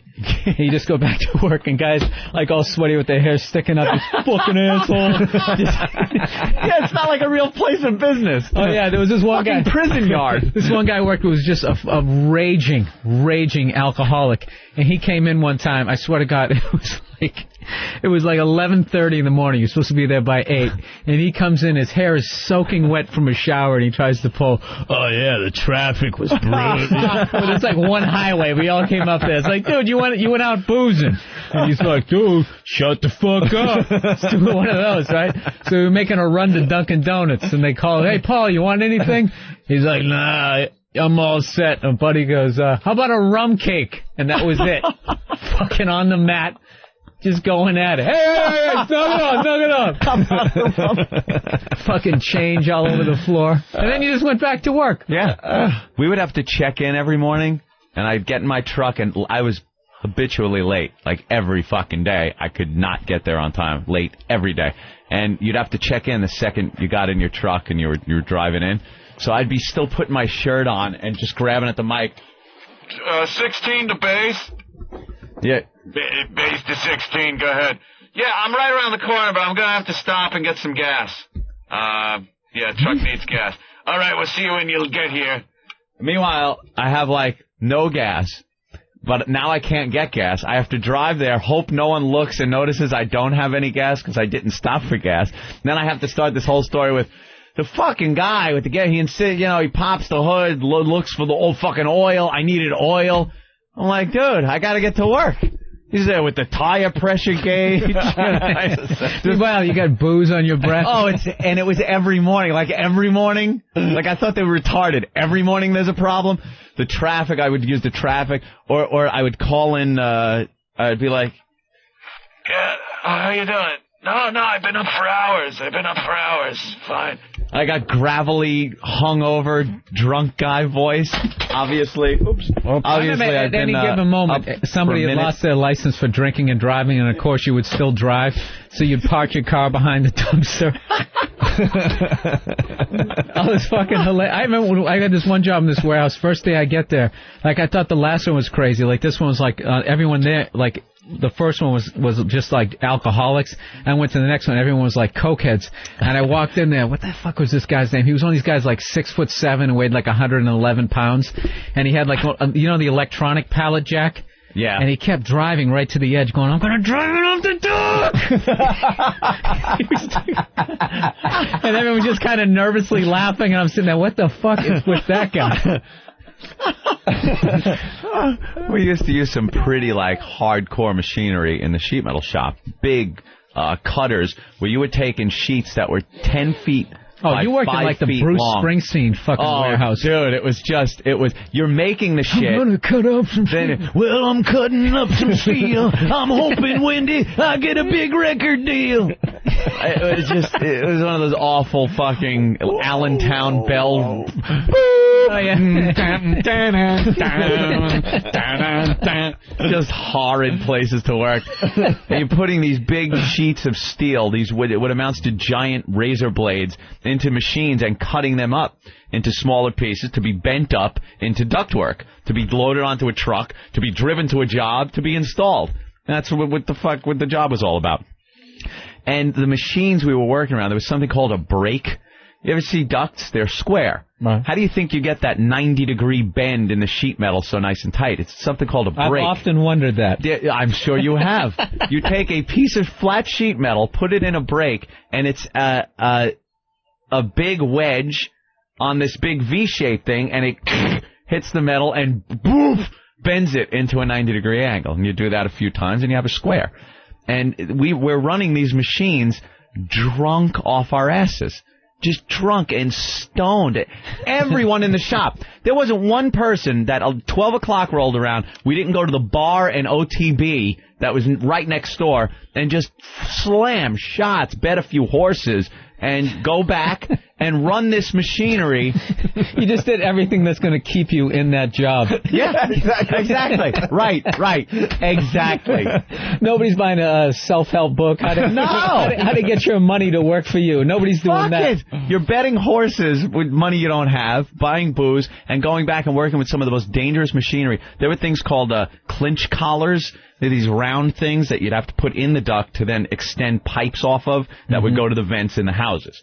And they were stapled together. Now, you got to staple through sheet metal. So there are these giant Bosch staplers that are foot activated. And your fingers are like millimeters away from the actual mechanism. And you're just stapling. And every so often, bam, someone's thumb would get caught in there, finger, and you laugh at them. You just laugh. You try, you fucking stapled your finger, asshole. It's a whole nother world, whole nother mentality. Hey, we got to go to the phones. They've exploded. A lot of people are relating today. Carl in New Jersey, what's up?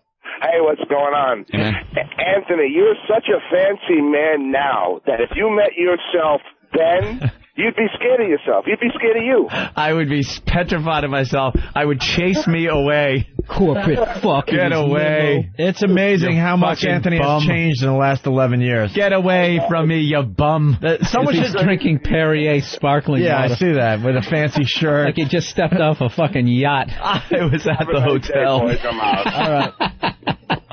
He's got a fancy shirt on and everything. I am horrible. They got to Photoshop the old Anthony with the new Anthony. I have abandoned anything of the old me. I've just abandoned it. He is a chef. It was, let me tell you about the hatred I had for that job. Like, I had a good time. Like, I understand what you're saying completely. There were some people, some of the funniest motherfuckers I ever met, were on job sites. They were hysterical. Fucking laughed my balls off.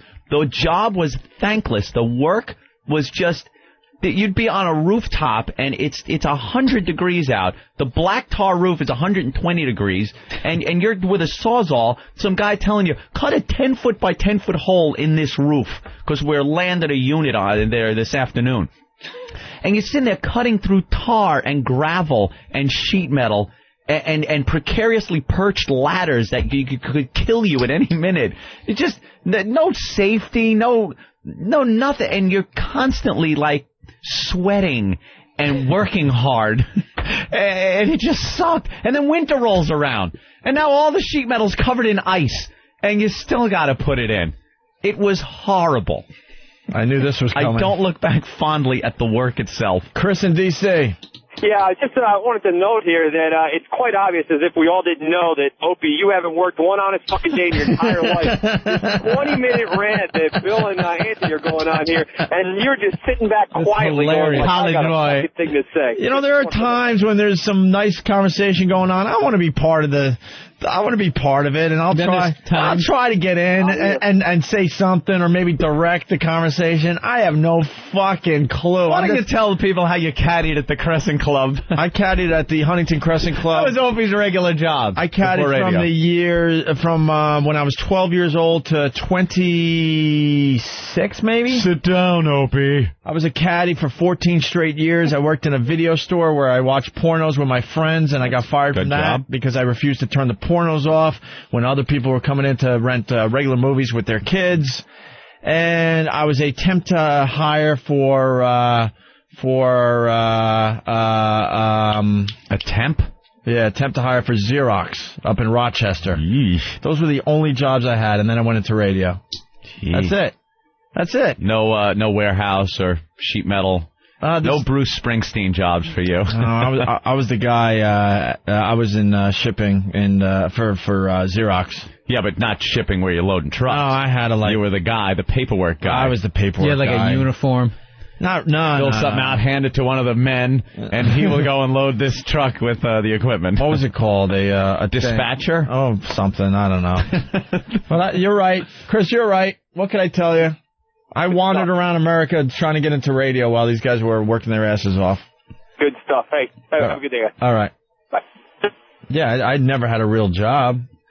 Let's say hi to Joker in California. Joker. Morning, boys. Hey, Joker.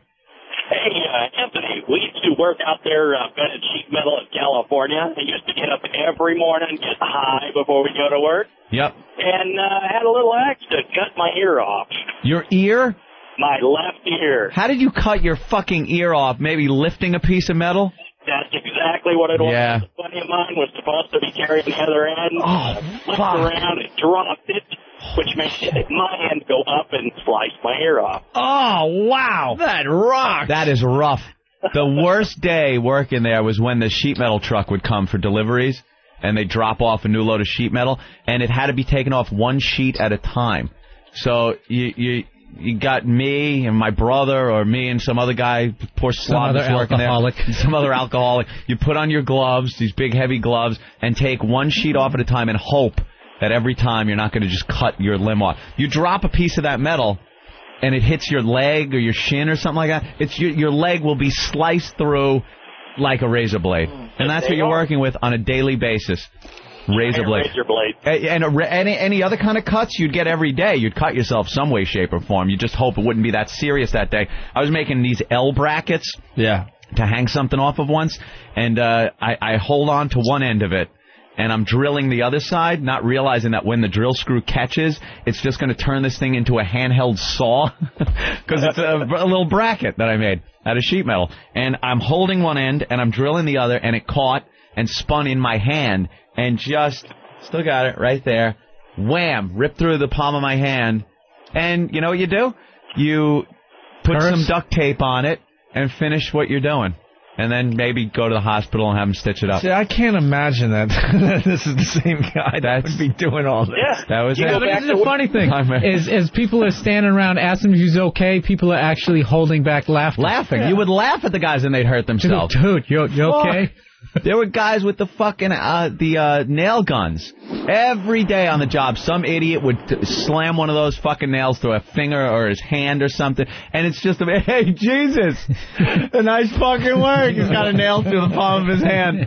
Let him come here, we'll get the pliers, and pull it out. No sympathy whatsoever. None. Let's go to John in Jersey. John. What's up, boys? Good morning. Good morning. Happy birthday, Billy.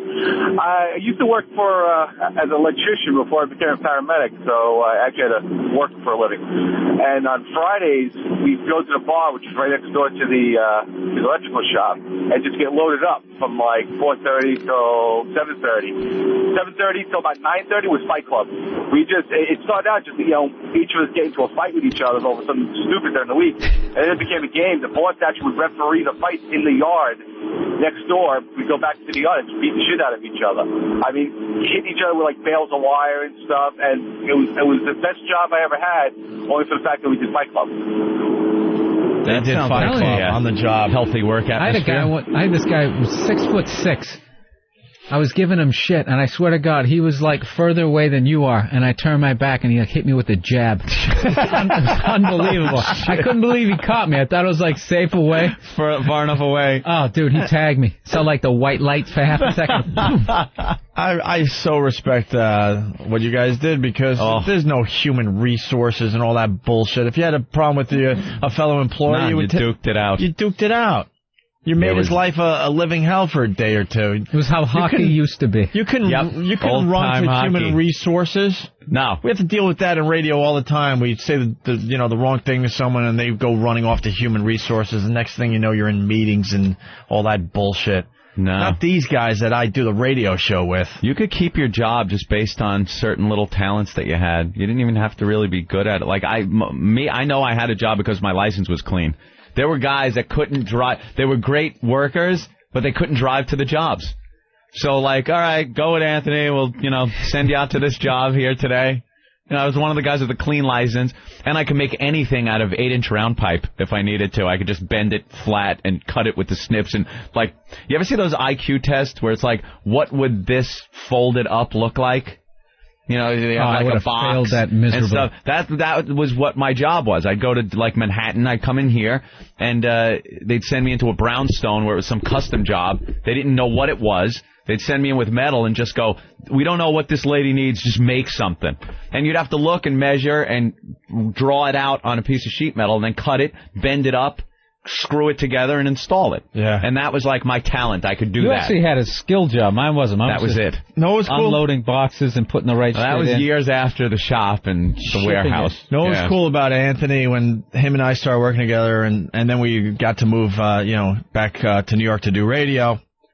We got to do a lot of cool things on commercial radio, and we would be driving around this fine city of Manhattan, and Anthony would be pointing out all the buildings he worked in. Oh yeah, you see that air conditioner on the top of that huge building? I put that there. I helped install that. It's the size of a freight train car. And we would be on the way to maybe a photo shoot or some crazy thing, and he would just point out, stuff he did in his other life. It's another life. Every strip mall on Long Island.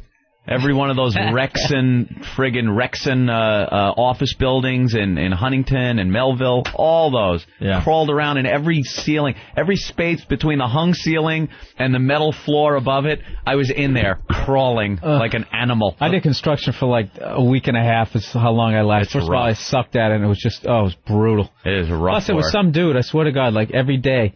He had these jeans, and he had this, I don't know, I told this story before, he had this big hole in his pants just to, I think, the right of his package. And every day, I'm fucking standing there cutting something, and he comes walking by and steps over something, and the hole goes right over his whole fucking unit was hanging out. That's great. That's what you want. Really. Kevin in Connecticut. What's up, Kevin? Hi, guys. Hey. Anthony, how long has it been since you shit in a bucket? Since I shit in a spackle bucket. Wow, that's probably 11 years. Does it turn your stomach now? Since I've shit in a spackle bucket. There are times when I got to take a dump where I wish I had a spackle bucket around. Yeah, that's what you had to do. You know, you go down into the basement. We'd be on these track jobs where they're building, 800 of the same house. So, it would get pretty boring. You'd get it down to the point where you could finish a whole house in a couple of hours installing the ductwork in there. And you'd be on the job. You got to take a dump. And, there's no fucking portable toilet. It's such a mess. You just grab a spackle bucket, go down into the basement of one of these places, find a corner to lean in. And everybody upstairs is yelling down at you. Shit in the spackle bucket. And that's why you never opened a closed spackle bucket. If you needed a spackle bucket, you could carry your tools in or grab some water for some concrete mix or whatever the hell you need it for. You would never grab one that's capped because if you open it up, what you're going to see in there.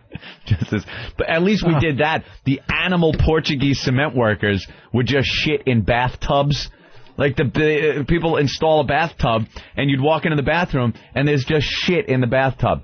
Or if the toilet was installed but the water hasn't been hooked up yet, there's just dried shit in the bottom of the toilet. People just shit and piss everywhere. If you buy a new house, it has been shit and pissed in every corner of the house. Yeah, that ground floor. Yeah. It's horrible. You know what? I don't think I needed to know that. Let's go. I didn't know about that aspect. Let's go to Tony in Brooklyn. Hey, Tony. Hey, boys. What's up? Best job I ever had. I worked at a lumber yard with a bunch of derelicts when I was like 18. So these guys would come in all banged up from the night before. One guy basically, he made a fort out of the plywood shelf where he could sleep all day. And then the boss would go around and find him. He had a suite set up with a sleeping bag and a pillow and shit like that. Oh yeah, there were definitely sleeping days, man. The other thing that's funny, too, was the nail gun fights where you just, start shooting each other with nail guns. You'd find your weapon of choice. We'd have these staplers that we'd just have fights with. You're absolutely right. Duct tape was the magic Band-Aid. Didn't matter what it was. You deal with it when you're done. Yep. All right, punching out. All right, thank you, sir. Let's say hi to Wade in Toronto again. Wade. Morning, boys. What's up, Wade? Hey, Wade. I was just thinking, Opie, you think manual labor is the president of Mexico, eh?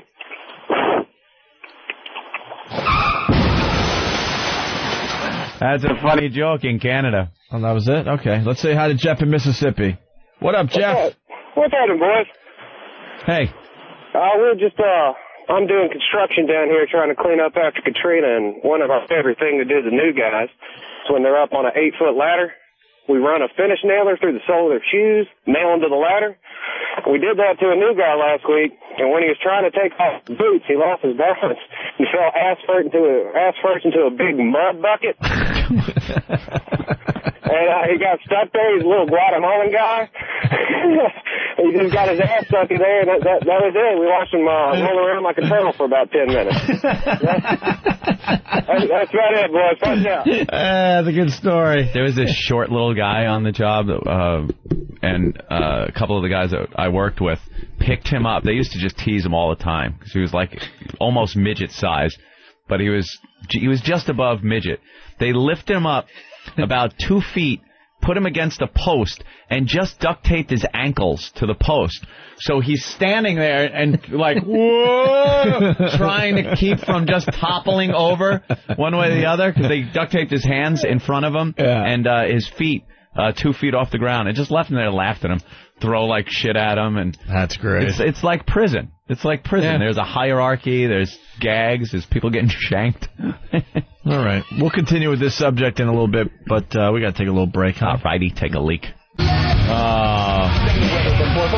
Go ahead, try it, because this could be something good for you. This is the chick we had on this morning. She's now on Fox and Friends, and she's about to do the weather. And rain. Okay.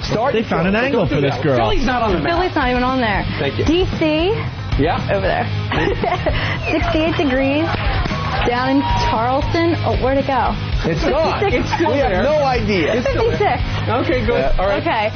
St. Louis. Yeah. 49. Okay. Let's see. San Antonio, 62. Yeah. And up here in Rapid City, 27. That's She's a natural. How about the West Coast, Lauren? Okay. Stand back. Okay. San Diego looks like 77. Good. Up here in Sacramento, 76. Up in Portland, 54. And Colorado Springs, 24.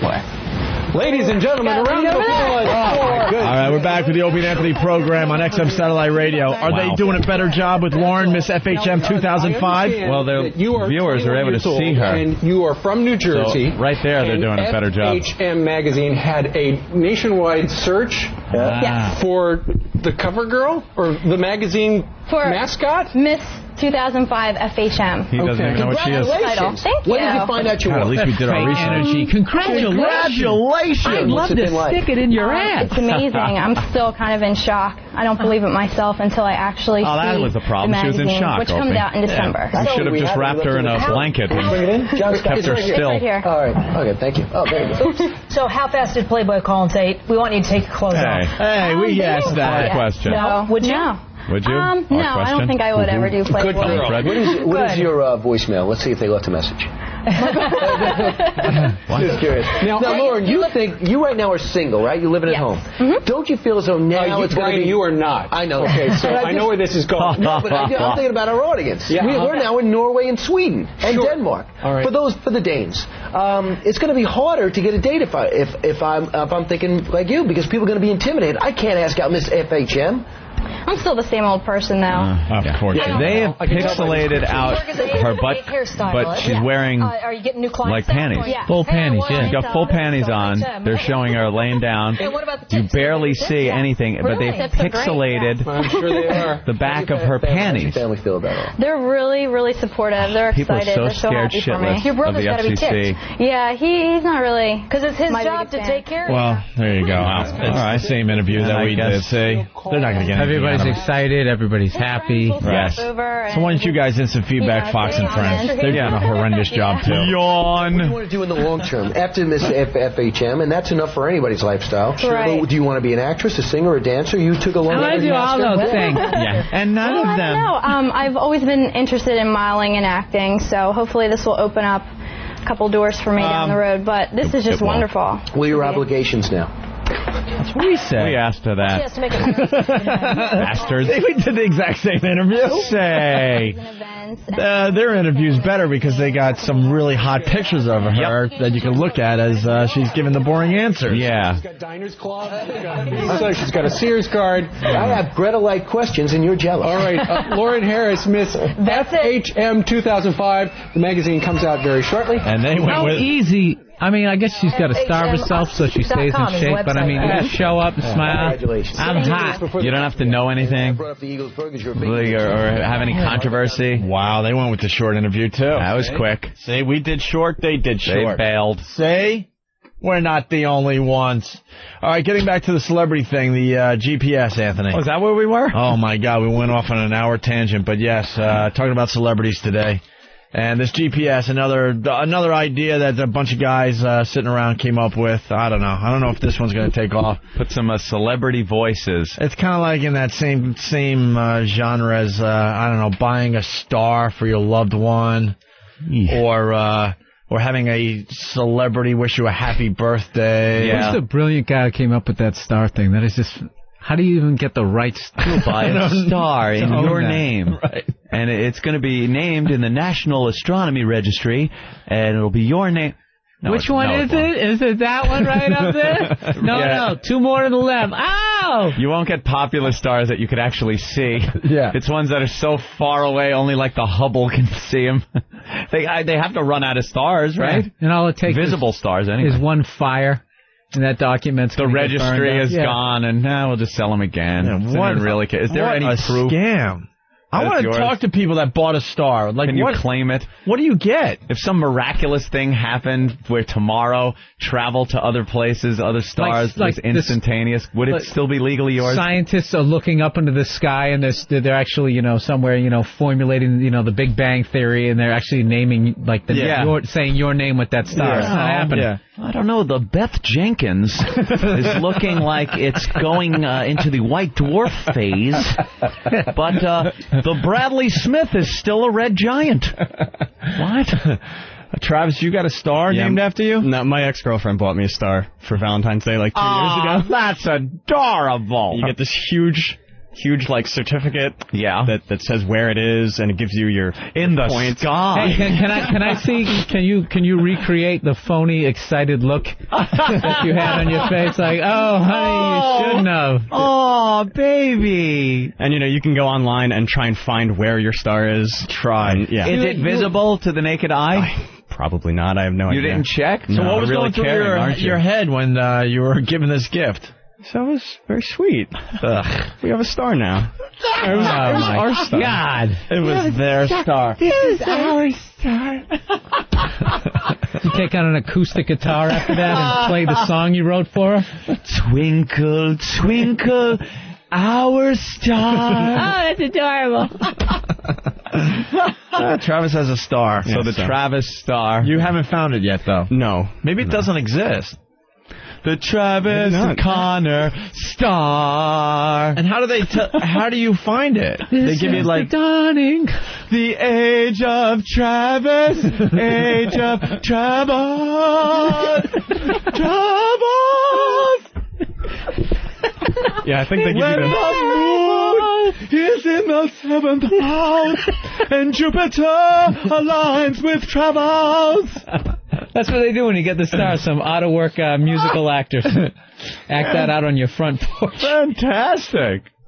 Yes, I can bring it in and we can let's go over that and try to find it. All right. A lot of people are... Oh, this guy bought a star, too. Let's say hi to Jeff in Jersey. Jeff, you bought a star, huh? Yeah, what's up, fellas? I bought a star for my parents for Valentine's Day a bunch of years ago. Oh, great. It's fucking awful. Now you're ranking on me, and I feel like I'm such an idiot for doing it.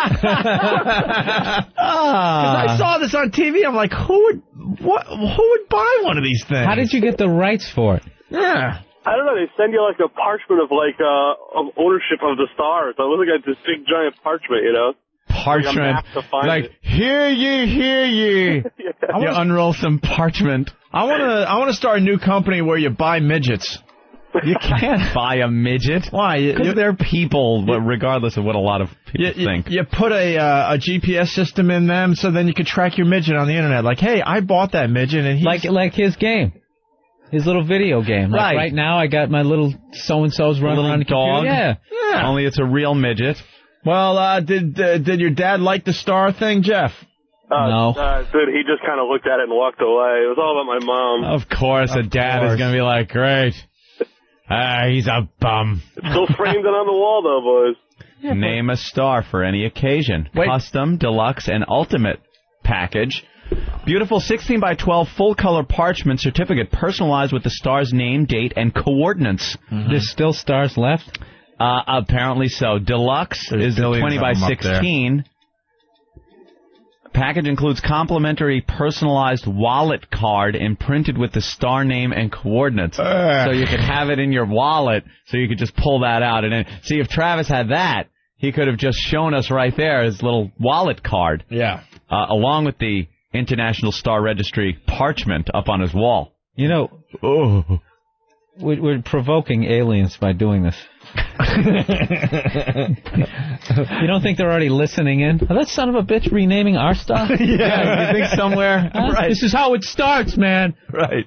They're claiming our star. Do you think there's some aliens somewhere else, and they've already sold us off? Like our son is, like... Fucking ack-nack, whack-ack-ack. Right. That's our Some alien with a name you can't pronounce owns this fine rock that we're rolling on. Let's say Bush goes on TV. These guys, they're renaming our son. Renaming our son. We can't allow that to happen. Because next day they're going to try to take us our freedom. All right, here we go. Batwing Ball Bag. That's a great name. Hello, Opie. Hi, guys. That's a great name, by the way. I like that one. Well, hey, you gave it to me. Thank you very much. Nice. All right, what do you got? Hey, you actually don't own the star. No? You What? actually just own a copyright. It's like a book. Somebody's putting this in a book, and you own the copyright. Huh? Yeah. The What? name of it actually is written in a book, and it's the copyright. The copyright to it. So is it the copyright? You know what? They can't even commit to this. This is what you do. Obviously, space travel isn't going to advance to the point where you're going to be able to visit your star. So you sell these stars to the average Joe and say, you actually own this star for the length of your life. No, and then at that point, it goes back to God's territory or whatever. Well, here is an astronomer, Opie. This is an astronomer, Peter Enzernick. He's in Australia. I don't know what his name is. But he answers questions here. Can I buy or name a star? No is the answer to that. But I have heard there were organizations that will do this. Isn't it true? Answer. There are organizations that will take your money and send you a certificate. But these documents have no validity and are not recognized by anyone else. There are at least a half dozen companies or individuals who claim the ability to name stars. However, no private company has ever been granted the authority to name stars by any government, professional, astronomical organization, or international treaty. Fuck that. So it's all bullshit. How about we just all start owning stars on our own? Who's telling us that we can and can't do this? The company says these stars are officially registered or copyrighted. Doesn't that make them legitimate or official? America? With the Library of Congress or the U.S. Patent Office.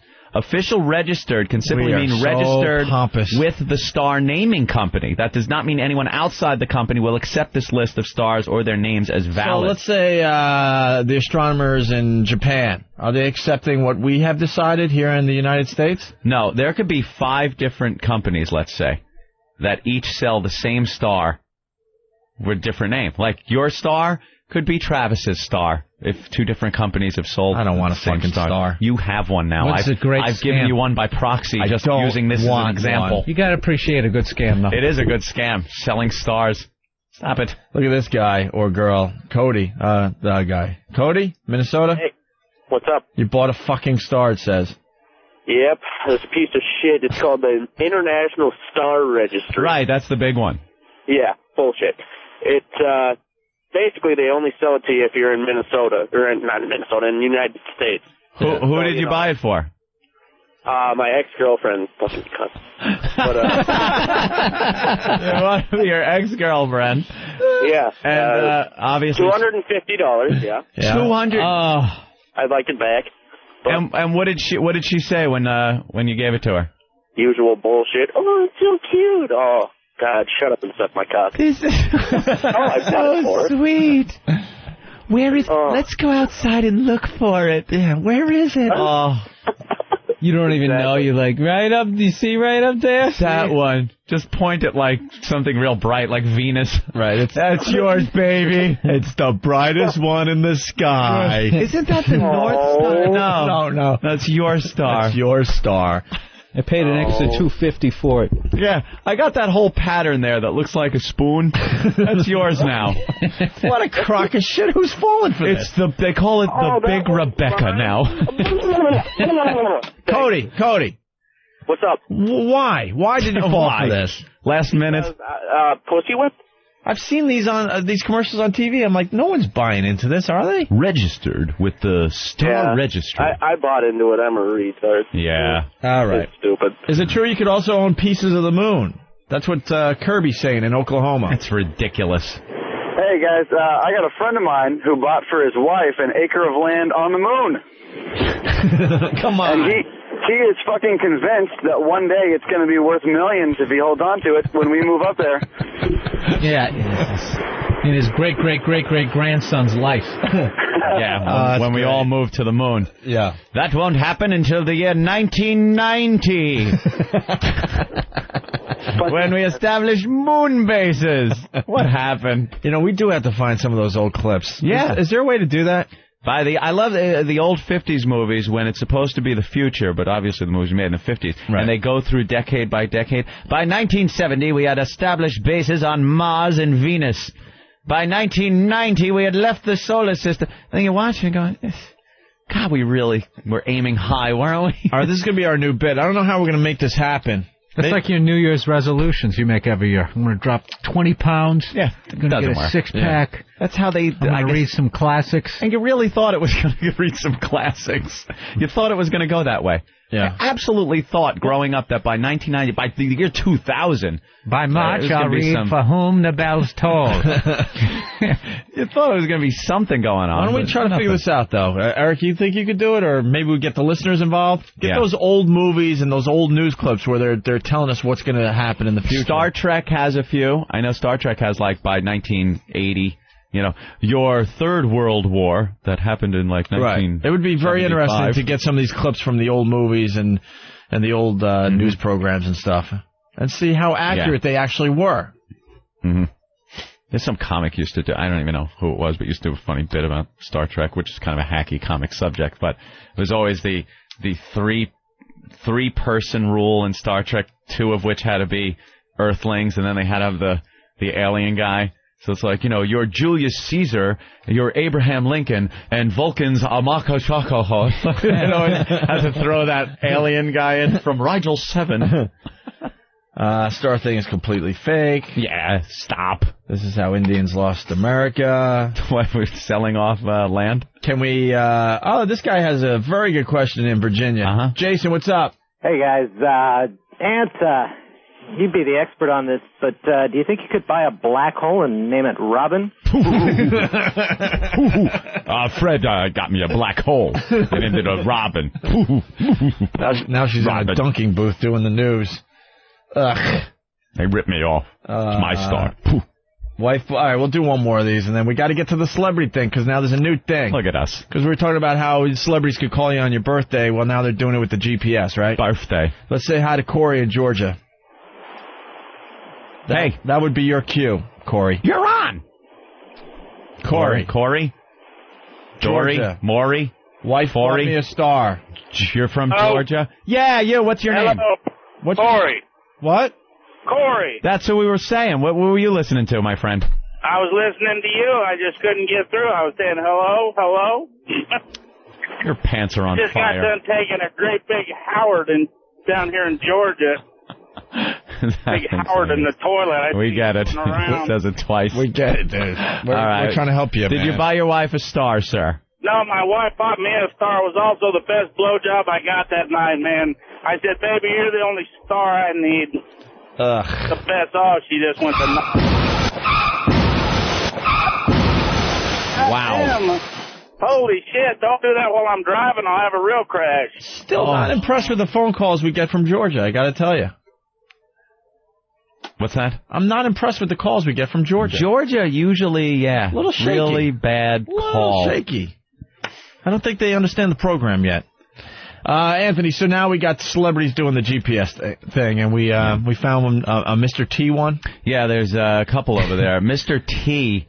Now, this is what you need. Normal GPS has a generic female voice. She's really hot sounding. It's just, left turn, next left, continue on this highway, and then it's not distracting. It's nice, pleasant.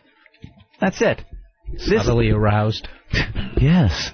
The last thing you need is Mr. T yelling at you when you're driving. Because everyone's a little on edge when they're driving. Especially if you're driving somewhere new where you need a navigation system. It's obviously somewhere you haven't been before. That's why they were smart when they invented the GPS, to get a very soft voice. Yes. To help you along on your commute. Next left. Right. Very like soft. That. Yeah, you're still losing your mind, though. Fuck you. Fuck.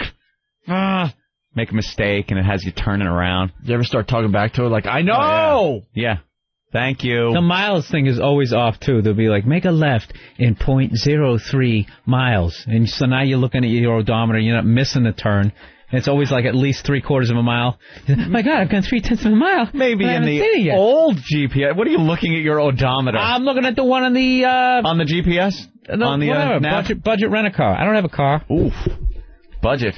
What was it, like stuck to the dashboard with a sticky? They're on my... excuse me, guys. Breaking news. Breaking news. Excuse me. Sorry, we don't all have a fucking Escalade just tearing into the atmosphere. Breaking news. Excuse me. Breaking news. Howard has admitted he has invented something else today. Mm-hmm. Caveman, New Jersey. What's happening, shit dicks? What's up? Hey, man. Hey, yo, fucking Howard just claimed that he invented MTV's Unplugged. You're joking. Dude, now it's a joke, and you're just kidding, right? Dude, I swear to Christ. We like to break into the show when we find out the latest thing Howard has invented, and today it's Howard has invented MTV Unplugged. How is he pulling this one off there, Caveman? He is the George Washington Carver of everything. Huh? Well, he said what he did was he had a group come on his show with an acoustic guitar, and then a week later MTV did it, and then every radio station did it. He did not say this. No, stop. He did not. He invented. At this point, he's a joke. He stinks. He's a joke of his former self. Look, whether you... I can't even keep track of all the inventions. I don't know. Whether you like him or not, I know last week it's beyond that. Was it last week he said that he invented best ofs? Best ofs. Any type of best of that you hear. Right. Even though television had been calling it reruns for years. Right. Best of... Well, whatever. He invented jaywalking. He invented that. That Jay does. Right. I'm trying to remember all the ones. Dude, you'll not... Wow, Whip 'em Out Wednesday. Oh, yeah, he invented Wow. Invented that. He invented the Osbournes. He invented the Osbournes. That was reality television he invented. He invented reality television. Reality television and syndication. Reality TV, syndication, MTV Unplugged. Got to get all these down. Polio vaccine. What else? That was Jonas Stern. Oh, he invented breathing. That's right. Forgot about that. Breathing. Walking upright. Tell him, Fred. What else, Anthony? Walking upright. There were so many. Radio, TV. Porn. He invented porn? No. Yeah, why not? He invented everything else. Doubt it. He did not say he invented MTV Unplugged. Unplugged. Acoustic acts. What did they do before electric guitars? Everything was acoustic. Everything was on Dylan in a fucking little club in the village. Was Dylan Unplugged. Right. Dylan was the one that decided, you know what, I'm going to plug in. Yeah, you idiot. Oh, my God. Enough already. Let's say hi to Josh in D.C. Josh? What's up, guys? Hey, Josh. Happy birthday, Bill Burr. He's now justifying the fact that he had Unplugged first by playing all these acoustic songs, all these acts that have come on the show already. Oh, my God. People... So he feels the need that he has to prove himself to all the listeners to prove that he's, the man that invented everything. Do you guys call him up when he starts down this road? Yeah, doesn't anyone call him out on this shit? And say, look, Howard, you're full of shit, you're delusional, you're losing your fucking mind, you can't... I think he busies out his life because you can't get through. You can't be our listeners get through all the time and drive them nuts. Every time he claims he invents something, you try to dial in and it's just busy. Well, this guy makes a great point, Fred from Jersey. Howard actually copied Best of Carson. Carson's reruns used to be called that way back. Remember when Johnny would take a day off and there wasn't a guest host, there would be the Best of Carson. And it was clips of the best parts of his show. Try to claim that he invented best ofs is just ridiculous. Because reruns never occurred before him. Wow. All right, well, keep us informed. We'd like to keep a list of all the things Howard invented, supposedly. One more thing. Rich in Georgia. Go ahead. Hey, trying to vindicate Georgia here, man, but you guys forgot a real important one. Yeah. He invented calling in shows. He invented what? Calling in shows, man. He's been calling them in for years. I'm actually from New York.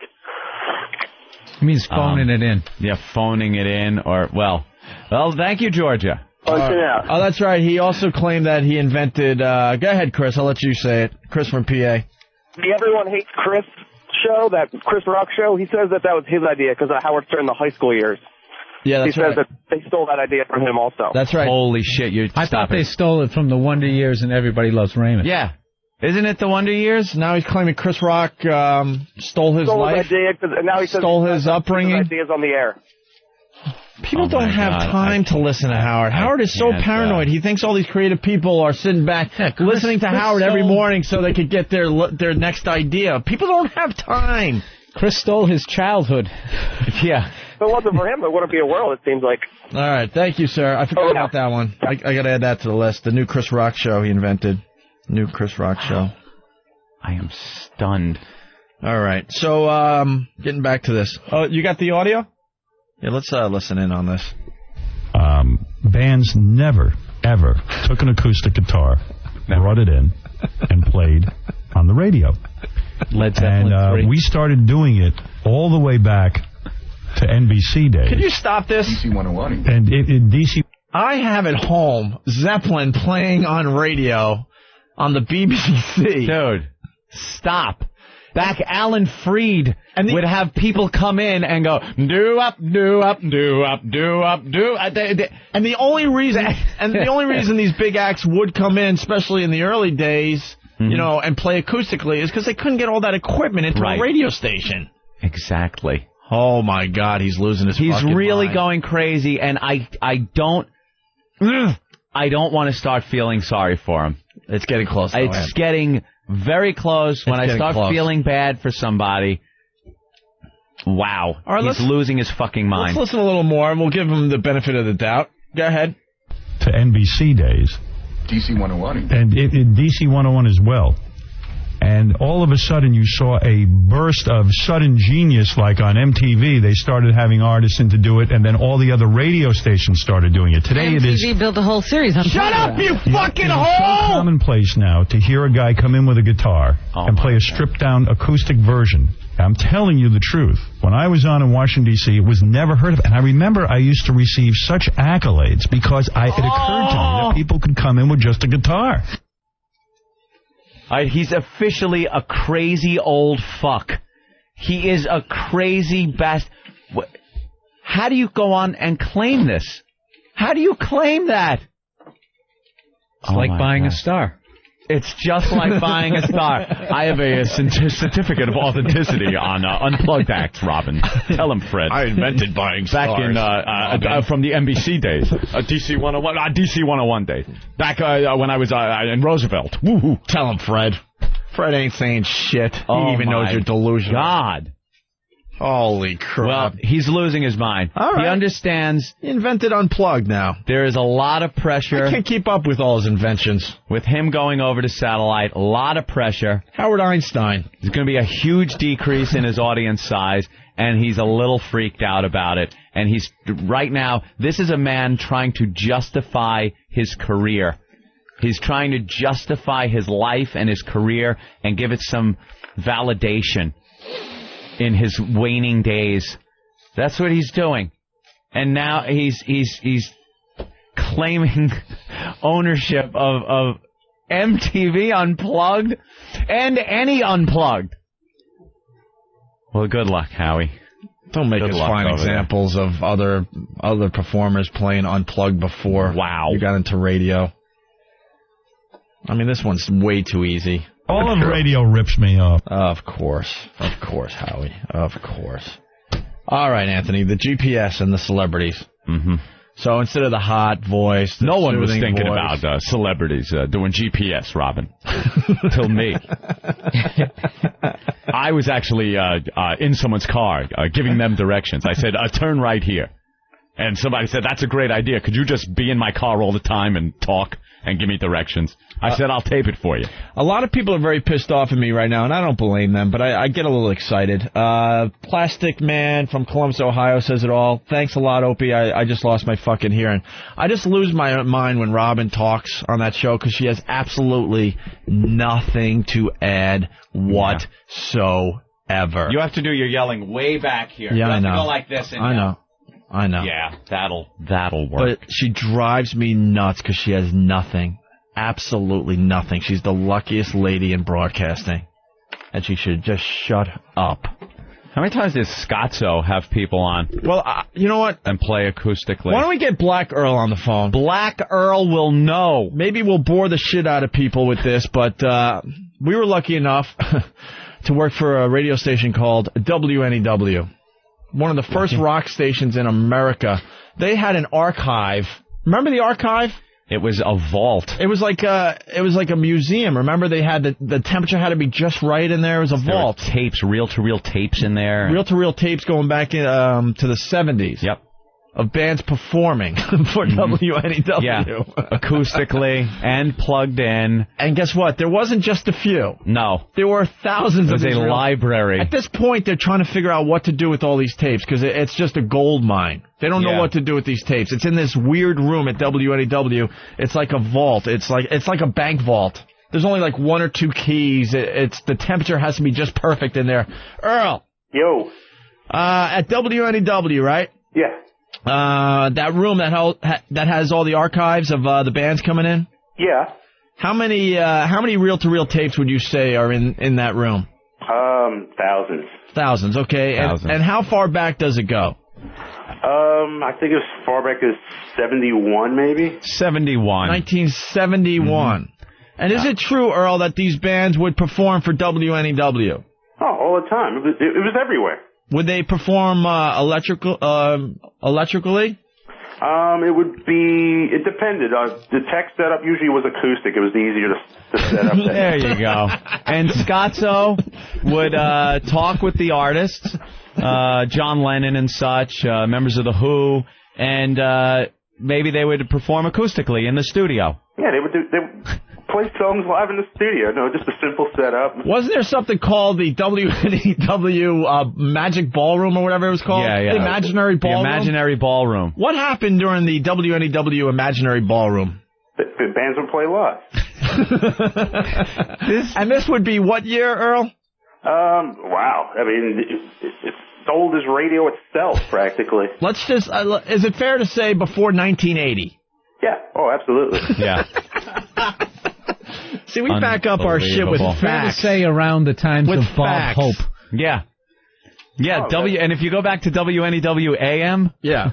Yeah, well, we're just in the olden days. Well, we'll be fair. We know for a fact from, say, 1971 to at least 1980. Yeah. There were a lot of bands coming through WNEW playing live. Mm-hmm. Right?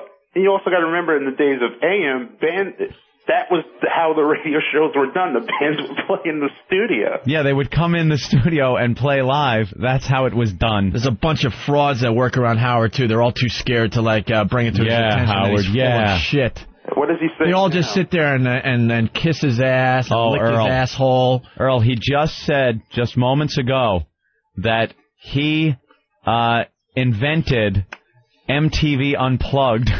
Because before him, no one was playing acoustically on his show. Yeah, no one had an artist come on a radio show with an acoustic guitar and just play and sing on the radio like that. And after he did it, MTV ripped that off and started the MTV Unplugged. But 80% of Led Zeppelin's third album was acoustic. Acoustic.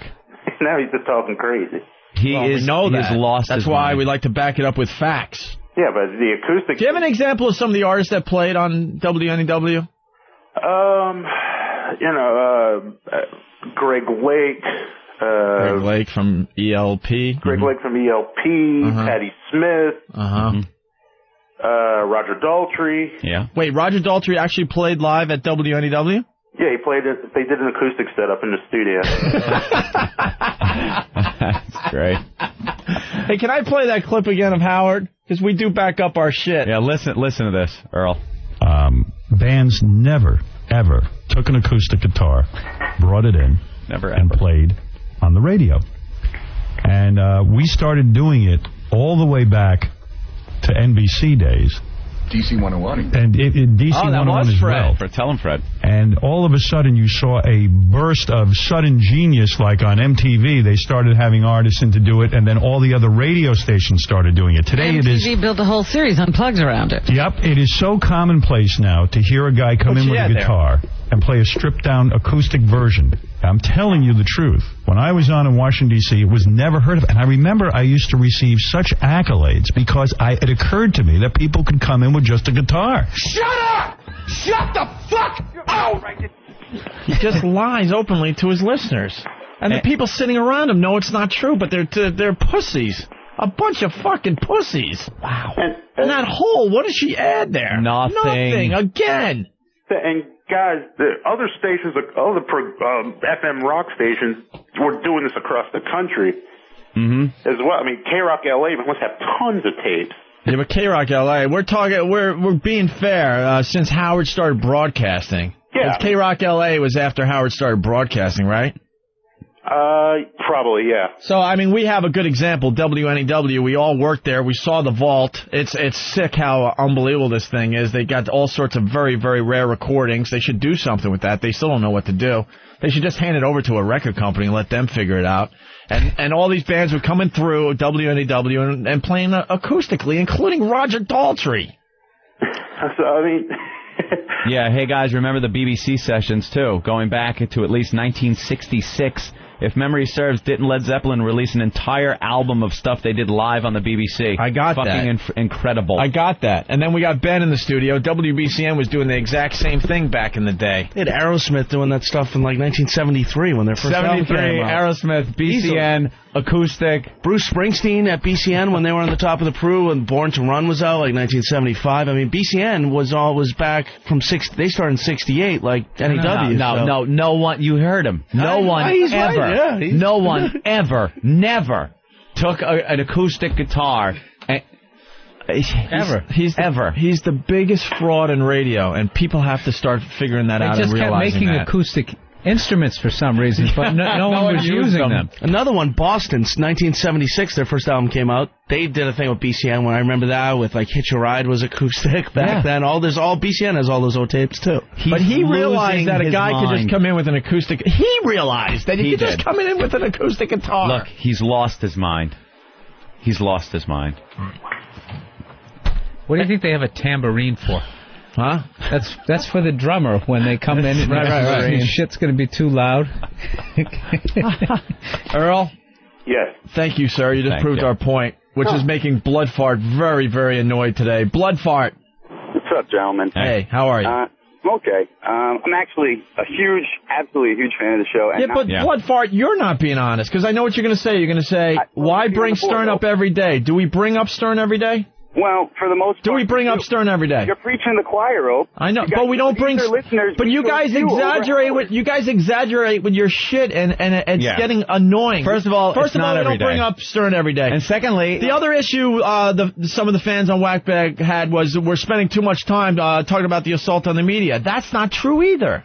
Okay. So keep it between the lines. We don't bring them up every day. It's not every day. It's whenever something like this comes up, some bit of hypocrisy that no one seems to want to point out, that this jackass is going on the air and just bullshitting on a daily basis. And we want to take the opportunity when it does happen to point it out, to show people that the guy's a fucking fraud. What's the problem with that? Yeah, Blood Fart, he's been getting away with murder, and there's a lot at stake here as he moves to satellite radio. To who? Yeah. To whom? Maybe to the brand new audience on DirecTV that has no clue who we are and was just going past the channels and went, who are these guys? Okay. Maybe it's not always about you, Blood Fart. It is all about you, boys. I love you. Later. All right. Thank you. He's on the message board. Attack. Nah. Let's attack Blood Fart. You know what, by the way? I like some of his posts. I'm banning him. No, I like Blood Fart. I really do. And I like him. No, stop. Next time, he is banned. All right, good. That's the way to handle that, I think. Bill, any problem with what was just done there? No. I think you handled that perfectly, okay? It's just that we have to point this stuff out. You know, Howard tried to beat us up when we first came to New York. It never happened. It never will happen. And as we move forward, now that we don't work for the same fucking company and where he could strong-arm us with the big bosses behind the scenes, now this is what we do. Now we point it out every single day if we have to. That's how it works. And if you don't like it, listen to something else. Elton John released an entire album in 1970 that was recorded from a session on the old station in New York City with Dave Herman hosting. It was all acoustic. In 1956, Buddy Holly went into radio stations throughout the Midwest and performed his songs on acoustic guitar.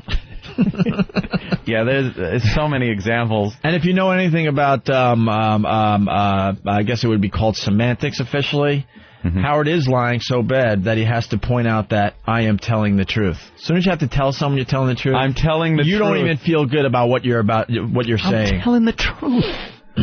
Because he knows. How come Bill isn't saying shit? Is he afraid of not having a spot on Howie's show after you guys self-destruct? Comics never like bad-mouthing anybody with the show. I never got into a battle with him. Even Jimmy Norton. That's like when Rogan came in and he trashed Mencia. Carlos. Yeah, I don't know Carlos. We understand. We see you sitting there just like Jimmy Norton did. We have a lot of anger that built up for many years because of this fucking prick. He's a fraud. He's been getting away with murder for many, many years, so we will point this out every chance we get now. Fucking with us behind the scenes in corporate, fucking problem. Screw him. Jackass really just called me out there. Certainly did. Thought I could just sit here, let you ride out the storm at the mouth.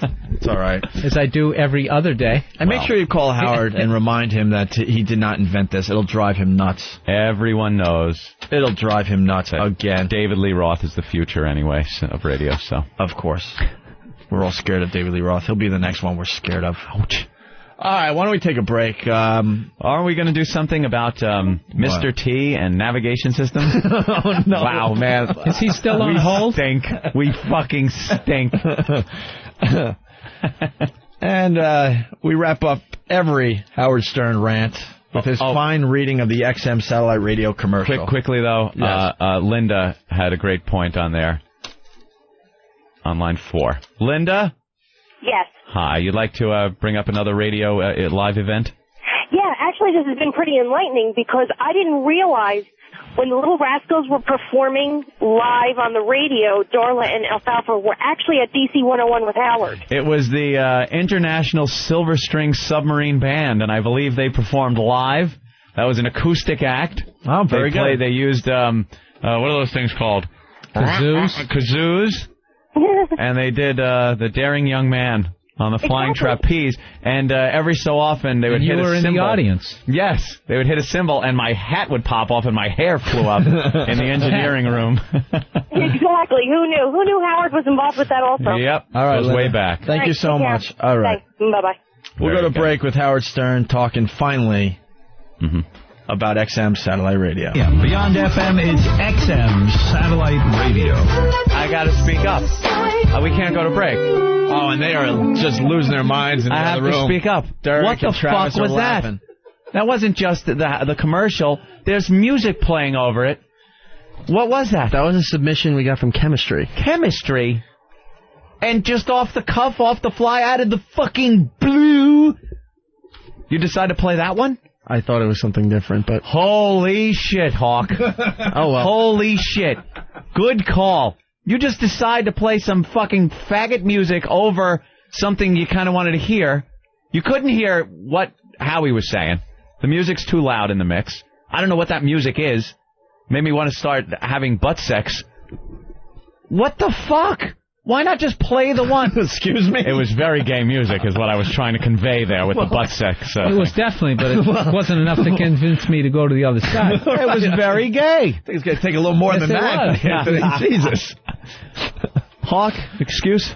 No. All right, delete it right now, right in front of us. Please delete that. Let me watch you delete it. Of course. Wow. It's frozen. It's gone. There you go. Here's Howard Stern talking about XM satellite radio. This is the one we wanted to play.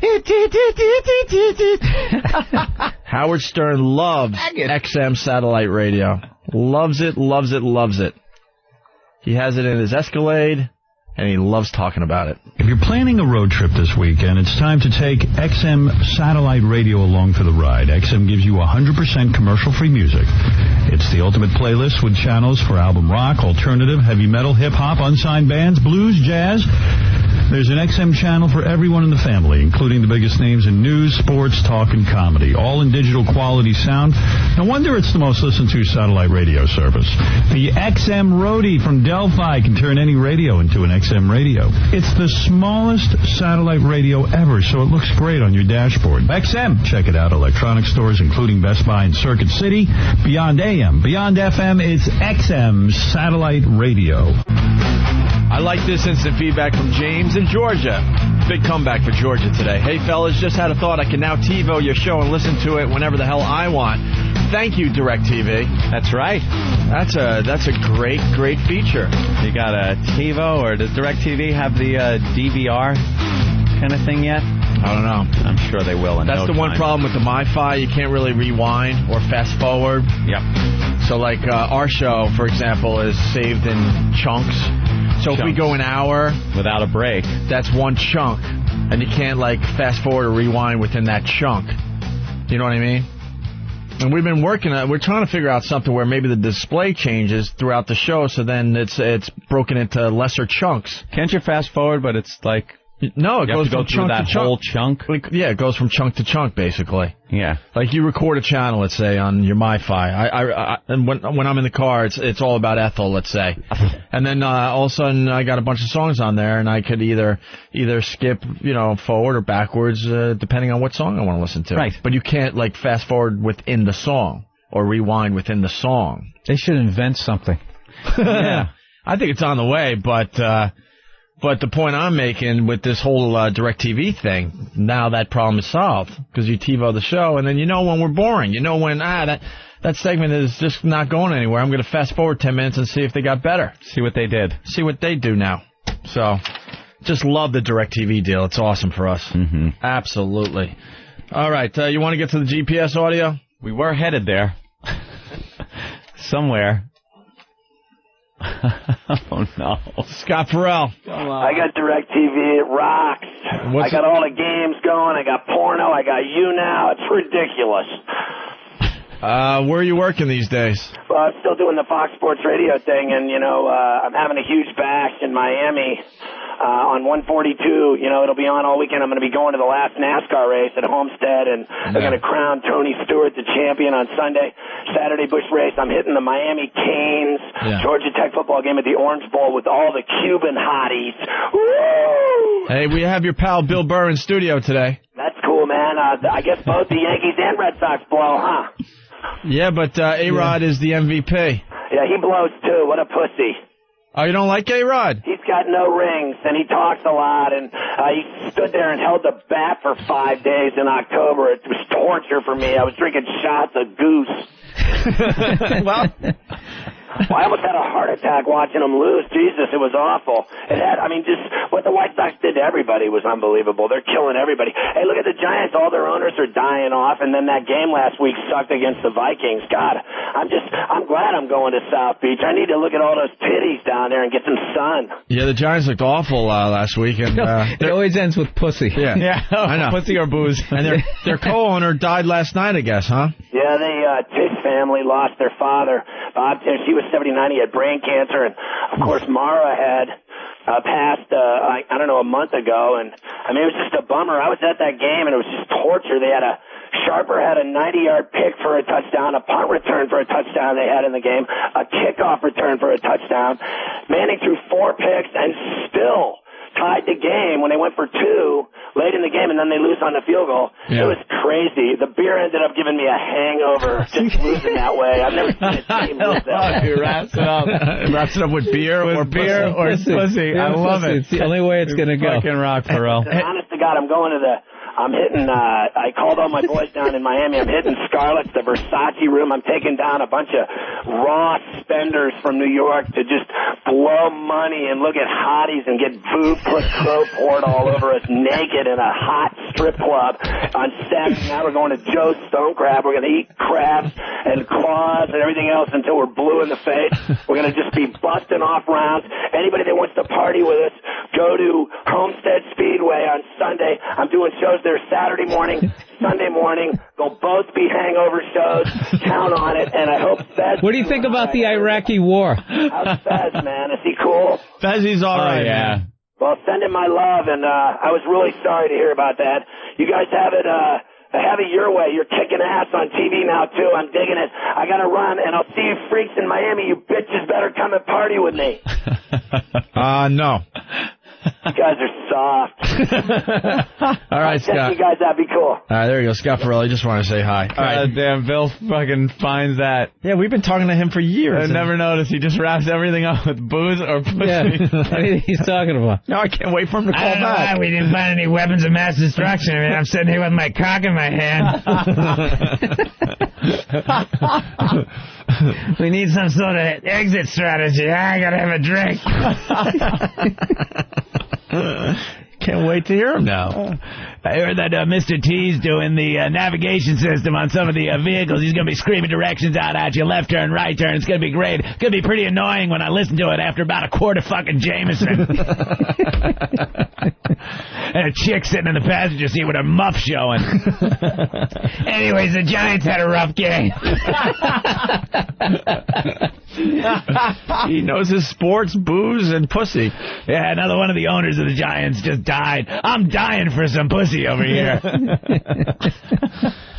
All right, GPS with Mr. T. Yes. Company decided. Oh my God, let's just got do deja it. vu. Let's just do it. That celebrities should be doing some of these and make it a little more entertaining than the generic female voice in the GPS systems. So you could pretty much get Mr. T to do it. Mr. T. Now, I'm not sure. Is this going to be like you punch in the directions and they run through all the directions?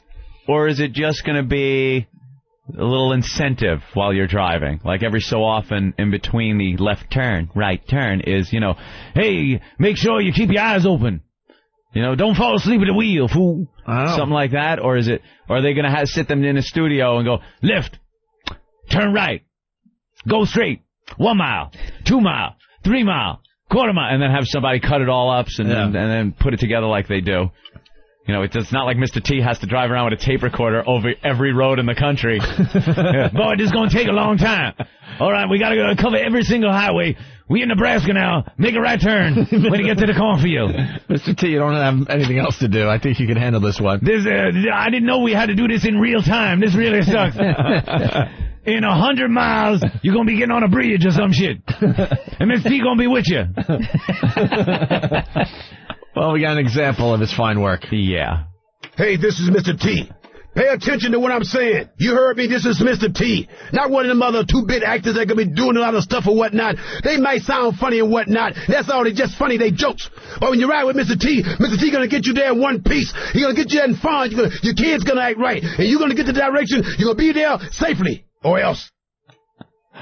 That would make me drive into a pole. Of course. Just to make it stop. But he's not giving you direction, so what is this about? I don't know. That's the intro as you're lost. Losing your shit. Does that just pop up in between? Yeah, you're lost, and that's what you need. Come on. You're going to get there safe.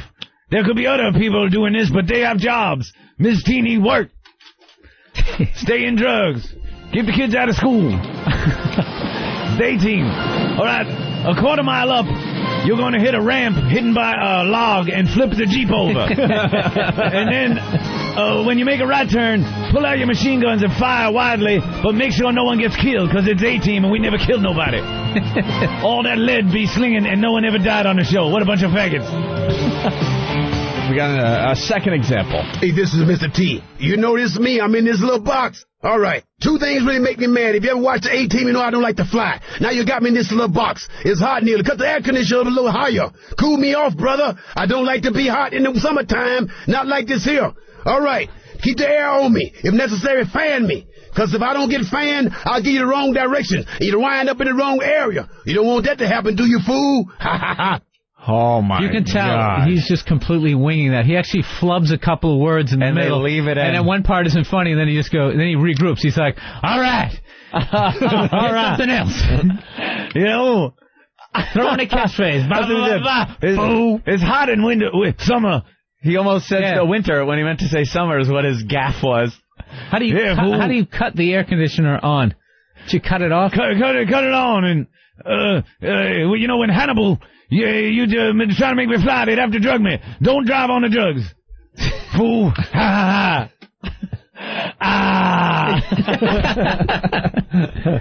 That's horrible. Let's go to Brad in Michigan. Brad. Yeah, if these GPS guys want to do this right, they should get the guy who did the voice for the Kit Car from Knight Rider. I'm sure somebody would love that. Yeah. Some geek. Well, the company's called Celebrity Navigation System Audio or something like that. The website is www.navtones.com. navtones.com. And you get, we got an example of Dennis Hopper helping you out as well. You're riding with Dennis Hopper, the Easy Rider. Oh. I'm here to drive you, brother. Tell you where to go.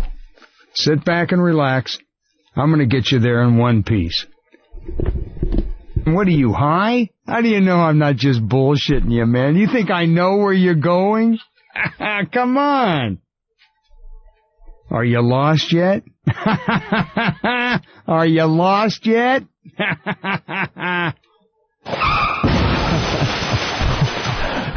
Wow. Is there such thing as selling out anymore? Does anybody even, like... I thought Dennis Hopper standard anymore? Still had some kind of career or something. A name. That is... How great was he in True Romance? Fantastic. Incredible actor. Sitting there. Are you lost yet? Walking. Are you lost yet? About the Sicilians. Twice. What are you, high? Ugh. Well, we have Burt Reynolds, too. Oh. Hi, this is Burt Reynolds. You see this navigational system that cost you probably $25,000? Well, no, it really does. It looks like it costs that much. I suggest you eat it and then cut it out and sell it for $1.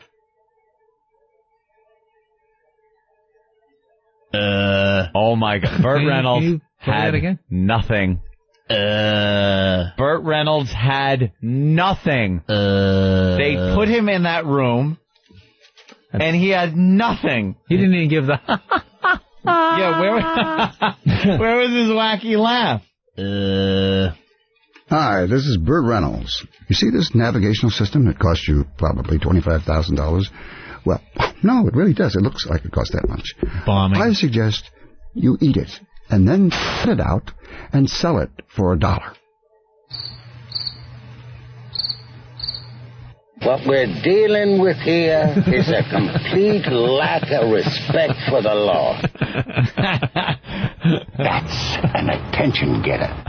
No, it's not. What we have here is failure to communicate. To say anything funny. Right. You could feel the flop sweat coming off him through the sound clip. Here, take it, and what are we going to...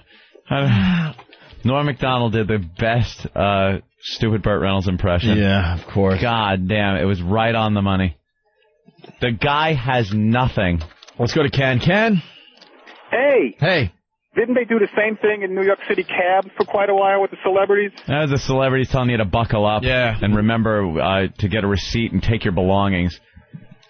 Oh. Yeah, we all said it was annoying, and they got rid of it. That's all I got. I'm punching out. We should have some people from the show He had do more it. than Burt Reynolds had. Why don't we have show people do it from our show? Big A. When the mile make a... You're missing your turn. Yeah, there it was. Make a Yui. At the light. All right. I'll show you another way. Now eat it. Wait, where are you going? I'm at my destination, ass. Thanks for the help. Can I come in?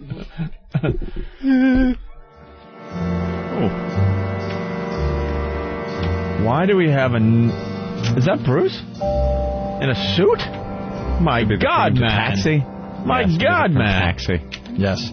All right, Anthony, wacky big sandwich bit. What? We have a wacky big sandwich bit? Yeah, where's Nathaniel? Hold on.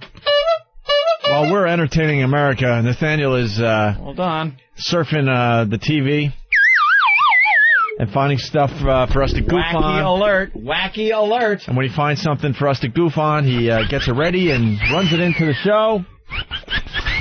It's a puggle. It's a puggle on Regis and Kathy Lee. Or whatever her name is, Kelly. Kelly, yeah. Oh, my God. Is that the cutest little thing? Is there anything cuter than a puggle? I challenge you. And the answer, no. No, it doesn't look like a boxer. Yes, it does. It looks like a puggle. It's a puppy, and it looks like about the cutest little thing ever. It's adorable. No, it's cuter than a puggle? What? A kinkajou. No, kinkajous are ugly. I like the kinkajou. Puggles are, look at the face of the puggle. That looks like a boxer. It's a puggle. I know what it is. Pug, half beagle. It looks like a boxer. No, it doesn't. Yes, it does. Anthony, it does not. Anthony, don't tell me what I think. Puggles are merely adorable. Looks like a fucking boxer. Anthony, can you do your imitation of the puggle, blinking his eyes? Blink, blink, blink, blink. The big puggle eyes with their long lashes. And he looks up at you and goes... See, now you don't know that was a puggle.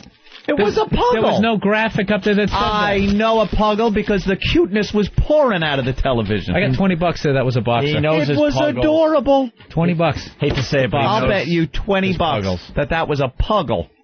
It's a boxer. Nothing cuter. All right, here we go. So, Nathaniel, that's what he does while we're in here trying to entertain everybody. Yep. And I guess Good Morning America was doing the big wacky sandwich bit. Yeah, some guy went for the Guinness record of calories in a sandwich. Calories? That's the record he went for? Yeah. How many calories? I don't want to ruin it. Oh, yeah, sorry. come on. That's what I do. Otherwise, this might not be entertaining. The big sandwich bit. I ruin shit. All right, so here we go. This is a great little intriguing thing because we love sandwiches around here. Right? Yeah. They laughed at the way he said it. A young man named Josh Metz, a 19-year-old freshman, University of Iowa, had an assignment about a how-to project, and something intrigued him about the record being the biggest caloric intake for a sandwich, 8,000 calories. So he says, I can beat that. So he fried some bacon in butter. He assembled Swiss cheese, corn dogs, ground beef, onion rings, provolone, cheddar, ham, turkey, pastrami, sliced roast beef, bratwurst, Braunschweiger. Oh, good stuff from my Wisconsin peeps there. Liverwurst, wheat bread, feta cheese, Italian salad dressing, oregano, Parmesan, and he fried it all in canola oil. Oh, that's where a lot of the calories came from. 30,000 calories. Wow. 18,000 with the canola oil alone. Right there. Oh, you can't do that. The onion rings, 1,140 calories. Here's what I love about this sandwich, though. All that fried stuff, 30,000 calories. But he took the effort to make it wheat bread. It's supposed to white bread. Oh, wheat bread. Oh, that's that whole joke we were doing yesterday with the Diet Coke. He should open for Ben Sparks. Right. Because you are a disgusting fat body, Private Pile. They do hit that exact same joke coming up soon, too. So. Oh, no. With the Diet Coke? Stop it. The exact same joke. Yep. Can we bring Ben in here so he can realize what a hacky idea that was? I really like Nathaniel because he writes for the next track. Diane Sawyer takes a bite. Hilarity ensues. Did some of the Swiss trees get stuck in her teeth? Swiss trees. Hey, man, he's live. It happens. I can understand that. Oh, stop. Diane, you're always our little guinea pig. Diane, you will be my Diane, like back in college. Diane. Don't smudge the lipstick.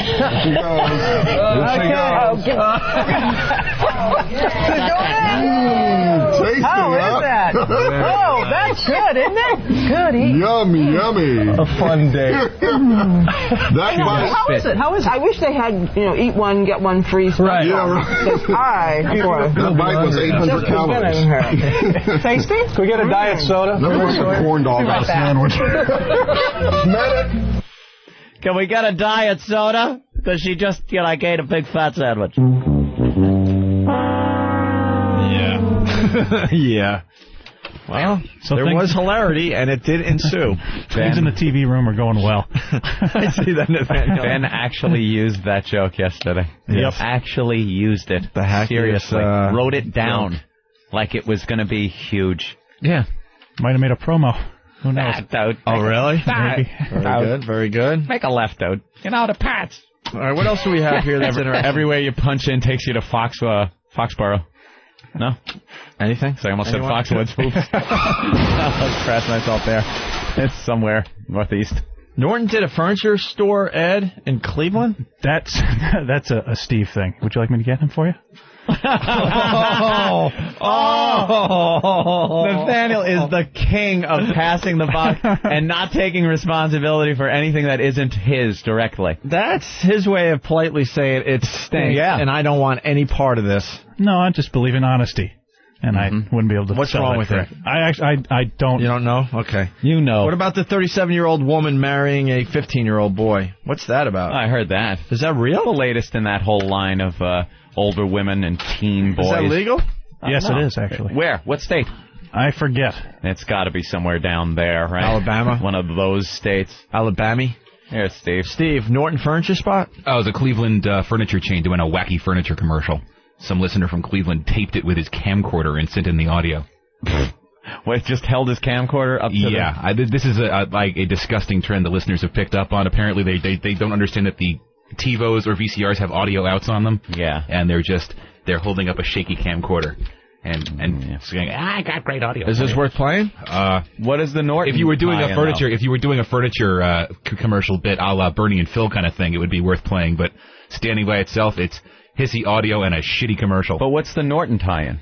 That's the name of the furniture store. Oh, Norton's Furniture in Cleveland. Good news for people that have credit problems. Norton Furniture is here for you. Now, seriously, if you can't get credit in my store, you can't get credit anywhere. Master, is that true? Yes, Grasshopper. My name is Mark.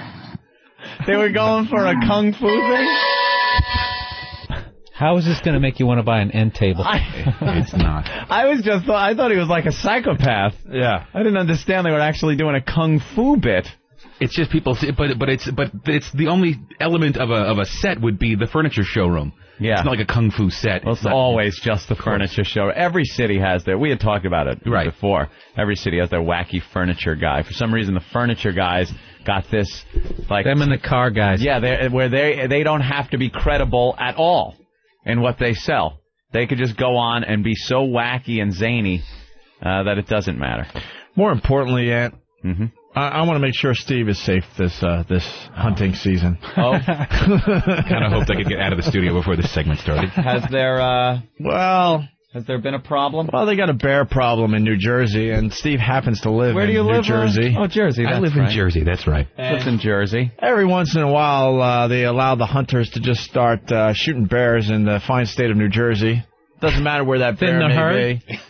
It could be in your backyard. They don't give a fuck as long as they thin the herd a little bit. You're right, Bill. Well, the bears in Jersey do wander into backyards. They do. When a lot of bears are found in people's Happened pools. on The Sopranos. Yeah. Right.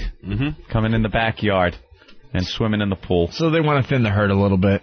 They want to take about 400 bears out, I think. Something like that. And the animal rights people come up, and they get all pissed off. They don't want people killing the bears.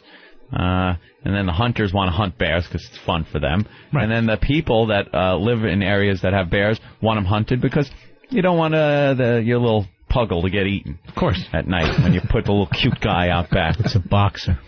Well, yeah, it's one thing. It's one thing to want the actual, to not want to hurt the bears, but it's another thing when a 500, 600-pound bear is staring you down in your backyard because it just happened to. Is that going to happen in your neighborhood though? No, it happens in neighborhoods where people want to be in the woods by themselves, and then they're annoyed because they're actually living with wildlife. There's too many people, anyways. Well, it happens in the suburbs in Jersey. I mean, not necessarily where I live because that's pretty close. It wasn't the suburbs when they started building, my friend. That's it was bear territory. Urban sprawl. It was bear territory. Urban sprawl, and I think it's time the bears took their fucking land back. Right. Apparently that's what they're doing. Good. They. I like how he says they, Steve. They're taking all our jobs. They want to take the grizzly bear off the endangered species list, too. The grizzly? The grizzly bear. That's on there? Yeah, because in the Yellowstone National Park area alone, there was in 1976 they were down to 300 bears. And now it's up to over 600, so they feel like they've made a huge comeback and they don't need to be on the endangered species list. They've only increased by something like that. It was on 100%. It was on Yahoo if you can find the story there. And that's enough? That's enough. That's enough bears for yeah. That's enough bears for the 1 square foot of forest we still have left in the country. Right. Yeah, that doesn't seem like enough bears for Yellowstone. Ramon. We as humans, we are so pompous. There's billions of us. But the grizzly bears in that area, that's up to 600. Good enough. Occasionally the animals we don't need to protect them anymore. Try to cull our herd, and it makes entertaining news. That's hilarious. If some aliens came down and took over, what herd do you think they'd be thinning first? Oh, please. I think it'd be us. It'd be gone. At least the Chinese would go first, because there's so many of them that the aliens would be like, yeah, they're like mosquitoes. Yeah. You got it. Aliens trying to shoo the Chinese away. They'd be dead really quickly. They'd just, hunting season big mosquito truck. They just spraying that shit out. We really do need some type of alien invasion to kind of unite us and get rid of some of us all at the same time. So whoever's left, like the real strong ones, real good ones, and the ones that'll be united in fighting the aliens. Yeah, the Aryans. I didn't have the balls perfect to do race that. will be left. We'll have a weaker. No, Anthony, you really ought to trim that goatee a little more. Yeah, no shit. Get a little long on the side. A little wide. A little long on the side. Here's the story. Once again, New Jersey has declared open season on black bears. The state has announced its second bear hunt in 35 years. The 6-day hunt in northern New Jersey will begin on December 5th. It's designed to control the growing bear population. Opponents of the hunt say there are better ways to control the number of bears without killing them. Yes, of course. That's a fight they have every couple of years in Jersey. So, do we have audio of the hunters going out and shooting at the bears? Oh, no, I don't want to hear that. Someone sent me a video clip. It might have actually been Buffalo Paul of a bear that had got itself up in a tree in Jersey, and what they did was they put a trampoline underneath the tree that the bear had crawled up, and then shot it with tranquilizers until the bear fell out of the tree and bounced off the trampoline. Oh, they were helping him. They're trying to be nice. The little guy relocate him. Oh! This is audio of the bear hunt?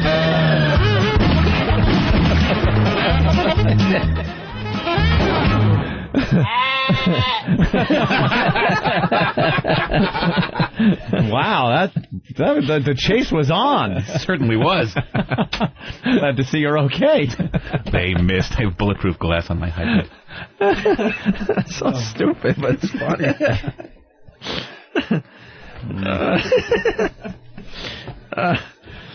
Is the fat suit audio good?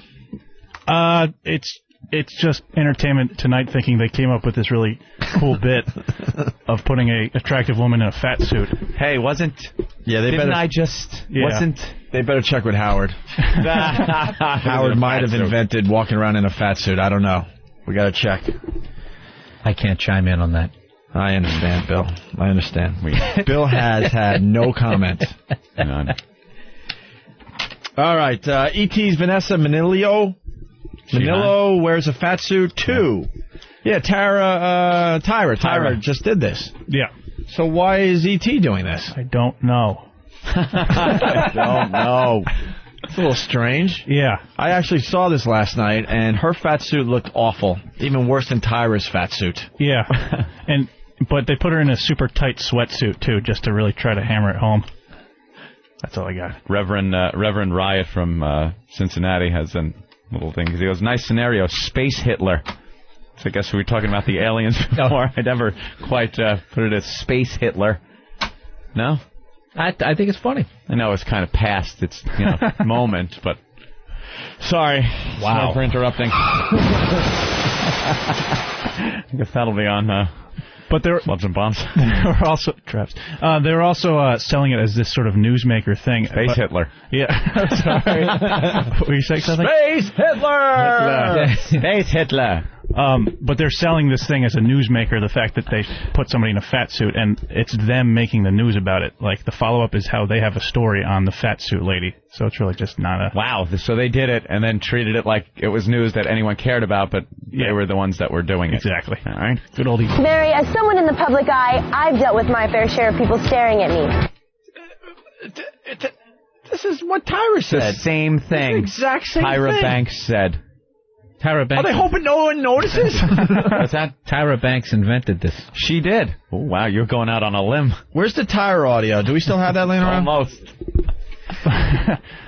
I'll gradually get sucked in. You're coming close to never being booked on a program.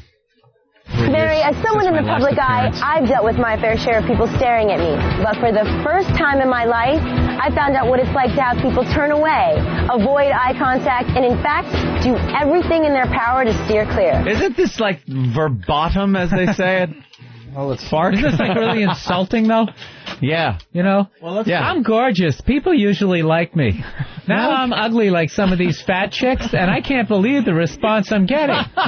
This is unbelievable. I'm repulsive. I know what it's like to be an ugly fat fuck now. And I really have sympathy for these people.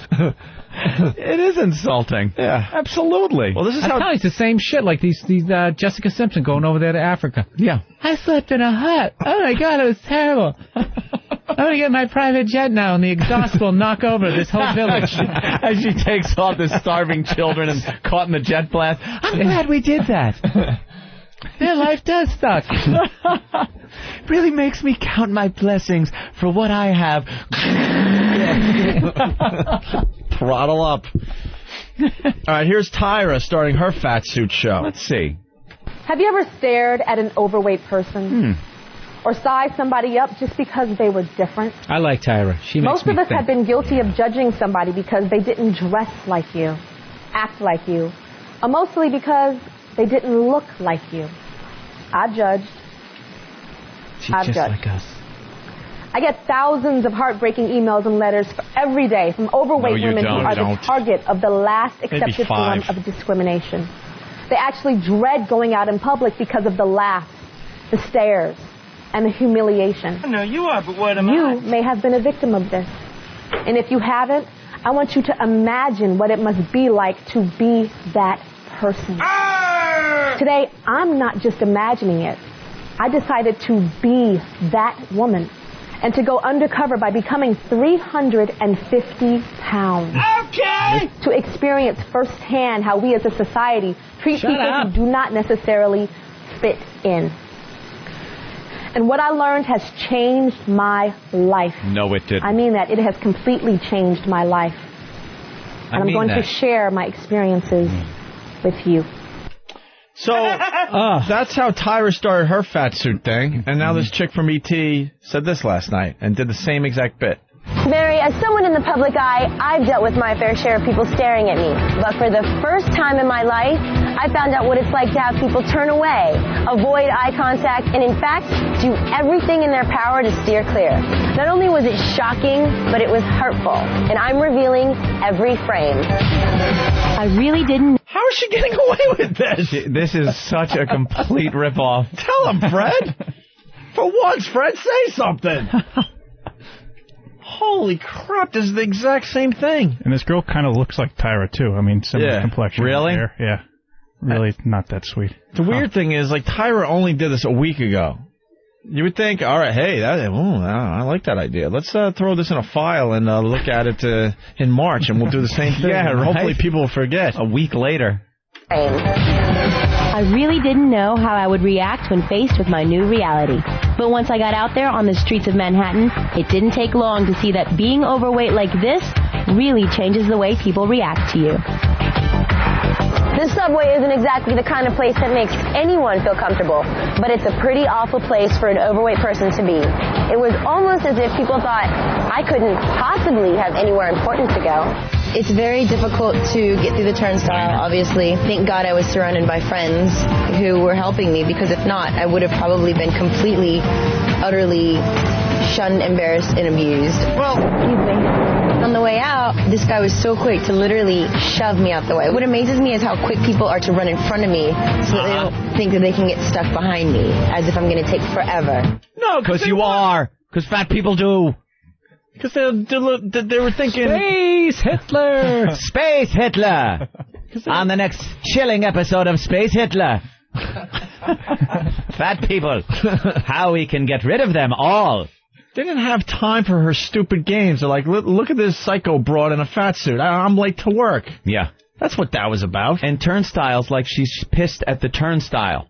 Like, and the turnstile was so narrow, thank God I had friends with me, or that evil turnstile would have kept me from... It's built for what are called human beings. Plus, for people. You take the subway, even if you're in shape, if you're trying to run your Metro card like 6 times, you hear people saying... Yeah, but it's generally a place where people are in a hurry. You don't see people laid back in chairs reading the paper going down in the subway station. I'll catch the next one. People, I'll catch the next one. Fuck you, go. And people have places to be. That's why they're down there. People were pushing and shoving on the subway. Right. And if you can't out-battle a turnstile, this living thing might just not be for you. They were in a rush to get past me to maybe take a seat. Yeah, oof. So this Vanessa from E.T., she did it, and she was on a subway. Tyra last week did it, and she was stepping off a bus. I wanted to get out on the street in an area that I know is very prejudiced against people that are 20 pounds overweight. And I was like, you know what? I want to go out 200 pounds heavier and see how people react to me. Because I'm the same person underneath. Same personality, same everything. Oh, it doesn't change the way that people outright treated me. The looks, the stares, the laughing, the pointing. I was shocked. She was shocked. So that was I couldn't remember when I used Tyra. to do it. And now back to Vanessa, who did the same exact bit. Same bit. Last night on E.T. Once I got back on the streets, I thought I'd check out some shopping. But even before I got to a store, I couldn't catch a break. I asked for directions to Saks Fifth Avenue. The guy said, I have no idea what you're talking about. Wouldn't you at least say, well, let's figure out where Fifth Avenue is? Because I said, I'm not from here. Nope, he ran off. Just because I was an overweight woman didn't mean I couldn't shop like the rest of America. Wait. She asked for directions to Saks Fifth Avenue. Someone says, I don't know, and walks away, and she assumes that it's because she's in a fat suit. It's called living in New York. It's exactly. Also, how come they don't have video of that? Yeah, where's the video? Yeah. I want to see the guy. The whole camera crew right there, right? Do they have the camera crew? No. Is it hidden camera? Yeah, they have a lot of those hidden camera stuff. The fat suit looks ridiculous. It has nothing to do. You could ask anybody. you've asked directions and gotten the same response. Skinny, fat, whatever. If it's some guy who doesn't know where it is, he's going to say, I don't know. He's not going to sit there and go, well, how are you today? No, I'm so sorry. Fifth Avenue, though, is that way. You don't answer. You go, no, sorry, and you keep walking. Because, again, it's Manhattan. People are working, and they're in hurries. Well, hurries? Hurries. Several hurries. They're in several hurries at one time. Many hurries. I've been in hurries. It's a herd of hurries. I think her her angle is tomorrow she's going to go out in as her hot self and ask for directions and then be like, oh, look, people are helping. Oh, what a surprise. Yeah, she's going to go up to a guy and stick a That's tip just in how his it face. works. Yeah. Tough shit. That's life. That's the bird. Never... That's the bird going up to the bird with the nicer plumage. That's right. And making the nest That's for how it. it works in nature. Let's stop trying to go against nature. She wouldn't have a job. Right. Good-looking, untalented whore. Yeah. How about her job that she's holding? Very good point. You're not gonna... Exactly. The job she has, if she was in the fat suit and applying for that job, do you think she'd get it? No. So go crucify your bosses. She won't do that, I'm sure. Like the rest of America. But when I went into a ritzy store, I was completely ignored. Not one salesperson would come to my aid. And I had the same color money as everyone else. I got the same treatment at store after store. They could smell it. They could smell if you're uncomfortable. And they completely disrespect you.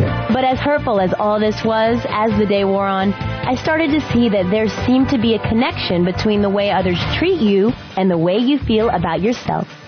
Throughout the day, I started out by not looking at people, but the more that I look people in the eye and I say hi. Hello, sir. Hi. When Vanessa came out, they treated me like Vanessa. Because she didn't look like a freak in a fake fat suit. Fake fat suit lady. There's nobody that is going to walk up to me in a fat suit that I am going to look at and think, wow, that's a fat person. I would absolutely know. You would look and go, why is this person in a fat suit? I think she's also blaming fat people for, like, getting treated badly. She's saying it's because they have a bad attitude. Bad attitude. Yeah, I noticed that. She goes, when she started acting like herself, she was treated better and looking people in the eye and talking to them and saying hello. So, hey, fatties. Get a little more assertive. The fat suit is like the body toupee. It's like everybody notices. Everyone notices, but you're not going to say, hey, you're in a fat suit. I don't know. Maybe it's just too awkward. You know? Yeah. Then they leave like, dude, they look so fake. I don't want to deal with it. I know we played this like a week or two ago, but we got to play a few more clips from the Tyra Fat Suit special. Vanessa didn't do a good job last night on ET. Someone here on Instant Feedback suggesting if she wanted directions to Saks Fifth Avenue, just follow Opie and Anthony's limo. That's right. That would have taken you right there. And a little known fact, yes, Aunt and I were in fat suits, and that's why the limo driver treated us badly. Yes. Fat suits. I was up to 160 pounds. Were you here for the Tyra Banks audio? No. Oh, my God. All right, we'll get a whole different angle on this. There's like 3 tracks we have to replay. So Tyra did the same bit that this Vanessa girl did, right? And now she's back in this studio with her studio audience looking hot again. And now she's trying to get sympathy from her fat guests and the fat audience. I'm used to people noticing me since I was like 18 years old. So I tuned that out, but I couldn't tune this out. This was a whole different type of stare. This was like a rude stare, and this was a like I wasn't a real person stare. How many people were staring? After so many hours of living this experiment, it was taking a toll on me. But I knew that at the end of the day, I could take this suit off. Yes. Others can't. The makeup artist Todd, earlier in that day, told me that I looked beautiful, even with all of the extra layers of flesh on my face. I honestly felt great when he told me this. I wish he could tell millions of women in America the same thing. I walked back to the bus to prepare for the last part of the experiment, and I was mentally exhausted. Oh, the drama. And she was honestly happy that someone said that she looked good as a fat girl. She looked like that Star Wars character. the big Mon Calamari. Mon Calamari with the big bug eyes. So that video played, and now they go back live to her in the studio, and she's crying, right? She's crying. Listen to this.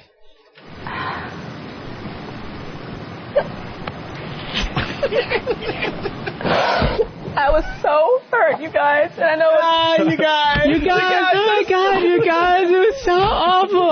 I'm so used to people giving me stuff and everything being easy. I had to get my own ice cream, and they didn't ask me if I wanted Jimmy's. Or do you call them sprinkles? I don't even know. You guys. The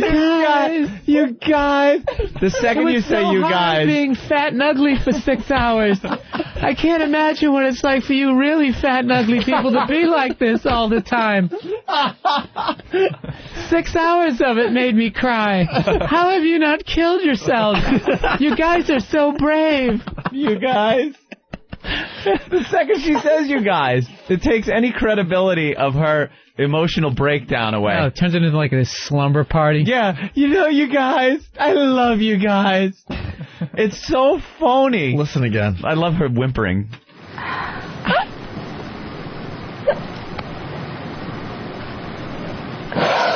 I was so hurt, you guys. And I know it's probably strange for you to comfort me, but I was so hurt. That's terrific. When I walked down a street, Robertson Boulevard, here in Los Angeles, that I have walked down 1,000,000 times.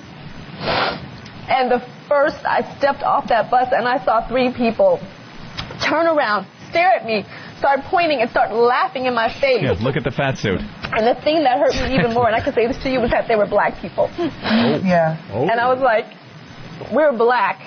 Sometimes your own people treat you the worst. The worst. Shut up. And I don't get that. You know what the problem is? She doesn't know the rule of being that fat. You have to be jolly. That's how you get through it. Jolly. You can't walk around being this morose fucking supermodel. Supermodel attitude and fatso body. Yes. Doesn't work. Exactly. You got to be cracking jokes. Completely Funny calling guy. to attention. Hey, let me move this so you can see me. Yeah. Yeah. You got to be the life of the party. I'd explode. You got to dance every once in a while. Right. Wacky maybe rerun dance. And what's happening? You thought that clip was good, Bill. You guys. So now she's looking for sympathy, right? And she has fat guests right next to her on the stage. Now one of the fat guests has to comfort her. Yeah, there's Tyra looking hotter than she's ever looked in her life, and there's a fatty with a sweater trying to cover up a world of hurt, and she has to take what is she gonna time out of her is she miserable life. Starve herself next to make Tyra oh my God, happy you again. guys, I was so hungry, and then some bony Ethiopian is holding her. Yeah, she's crying. Listen to this. I hate to interrupt you, but the first thing I want to say to Tyra is I was very skeptical about coming on the show. I didn't know what food you'd have available. You would do a story like this. I thought she can take her suit off, you know. Why would I want to go talk to a supermodel about my fat? I'm sorry. But the fact that I came here and saw you and saw your true compassion, and the fact that you were hurt when you got put in a situation like this really hurt me, that you had to go through that day. And I just wish that everybody could understand and just back off a little, because an overweight person beats themselves up enough. We don't need you to beat us up too. It's a daily thing. Yeah. You hear that, Tyra? Yeah. All emotional. Thank you so much. Thank you. Yeah. Me and Opie are going to go out in those sumo wrestler suits that were all the craze a few years back. Just walk around and go, try to get into the subway, bang bellies. Right. Belly to Bang belly. bellies, a jolly move. That's Everybody jolly. laughs, people are into you. Fat guys at a bar, their team gets a touchdown. What do? Boom! Bang bellies. How gullible was that fat chick who was on there? She should have gone with her first instinct. This is bullshit. Yeah. And she got there, she saw the camera, she saw the lights, and she, oh my God, I get to talk to Tyra. Why Banks. should This is I? bullshit. Tyra's exploiting my fatness. Why should I She's be gullible. on your show when you're just a supermodel who's going to strap this on for a few hours? She probably buys shit off of late night TV. Yeah. I bet that will slice the onion a little quicker. Jersey John. Hey, guys. Go ahead, Jersey. Hey, these twats didn't seem to mind that they've been discriminated against positively for being hot their whole life and built a whole career on it. Yeah, Tyra Banks doesn't have a talk show because she is a good talk show host. For all the bad that the fat people get out there, all the bad that they get that she's exposing, Tyra Banks gets good. There are regular people, average weight, average height, average looks, that go around on a daily basis that aren't weighted on hand and foot like Tyra Banks is. That's, Have their hair and makeup done. Yeah. Does she see what she's doing is bad because the average human that is walking this planet isn't getting all the perks that she's getting? It's no worse for a fat person. I think the scale from fat person to average person is the same from average person to Tyra Banks. It's all relative. I think you make a good point. Space Hitler would know what to do. Ben makes a good point. Who's telling Fred? Travis makes a good point. Tyra's last show was the supermodel show where she judged people by their looks. Yeah. She would sit there with a panel of judges and say what's wrong with these hot chicks. Like really beating them up. There's no consistency in her emotions. Line 4 is a great point. All right, let's go to Brian in Tennessee. Brian? Yeah. Hey, Brian. Hey, yeah, I know my ex-girlfriend, she used to love to watch this show, America's Next Top Model. Right. And Tyra Banks were bringing these rookie, young 18 and 19-year-olds who were 90 pounds and judge them on their looks. Yeah. On photos and all that shit. You make a great point. It's a completely different Tyra. She's telling these chicks they're too fat to model. They don't have the right look. They don't have the right hair. They don't have this. They don't have that. They don't have a good smile. Their face is too long. Their nose is too long. She just tells them. Just tells it like it is. Beats them up on TV. Pat from Unaki saying, do you think she said to the staff, just watch, I'll get a fatso to console me. Ha ha ha ha. Like when Opie gets people to apologize to him. She's probably sitting back there going, watch, I bet you $1,000 I get one of these fat bitches to console me, looking all hot. Yeah, thank me for being hot. Thank me for being hot. They'll be consoling me. Right. Let's see if this clip makes sense. Society in general expects women to fit inside this box, this package is supposed to be defined on what a woman is supposed to look like. And when you don't fit inside that box, people treat you differently. They treat you poorly because you're not what they expect a woman to be. I mean, especially human to be. In Southern California, a lot of men see a plus-size woman as being easy, and the reason behind that is because they figure because we're bigger, we're going to have low self-esteem, and we're just going to be grateful for whatever attention a man might give us. True. And so we're just going to take whatever it might be, which is usually the scraps. So they think you're easy, like you're just going to give it up. Well, faster than we should appreciate the fact that they're even taking the time to give us. No matter what he looks like or whatever. Right. That is just a little something coming our way, so we should take it and be happy. Yep. Yeah. And they do. Wow, like Tyra, you haven't, hot girls do that shit all the time. We're not paying for a fucking drink tonight. And they fucking put on their little horseshoes and short dresses. Yep. And go out there, and they don't. Absolutely. It goes both ways. If you look like that, you got to understand that you were not dealt the supermodel hand. Right. So stop trying to play it. You got to go with what you got. You got to be fucking jolly, or you got to get on a diet. Those are your two options. Jolly. I just got a communique from Elo. Tyra is alive and well on XM 155, the Take 5 channel. She's on at 8 a.m. and 4 p.m. on the East Coast. Is it fat suit Tyra? Does she wear the fat suit? I don't know. Studio? You think she'd do this show? I'm getting the feeling that Take 5 channel is not for us. I just have this feeling that I won't be visiting 155. What's the closest you guys have ever come to getting a supermodel in here? Were you here earlier this morning? Or the girl from pretty hot. FHM? That's about it. Let's see, supermodel? Supermodel. Supermodels. Supermodel.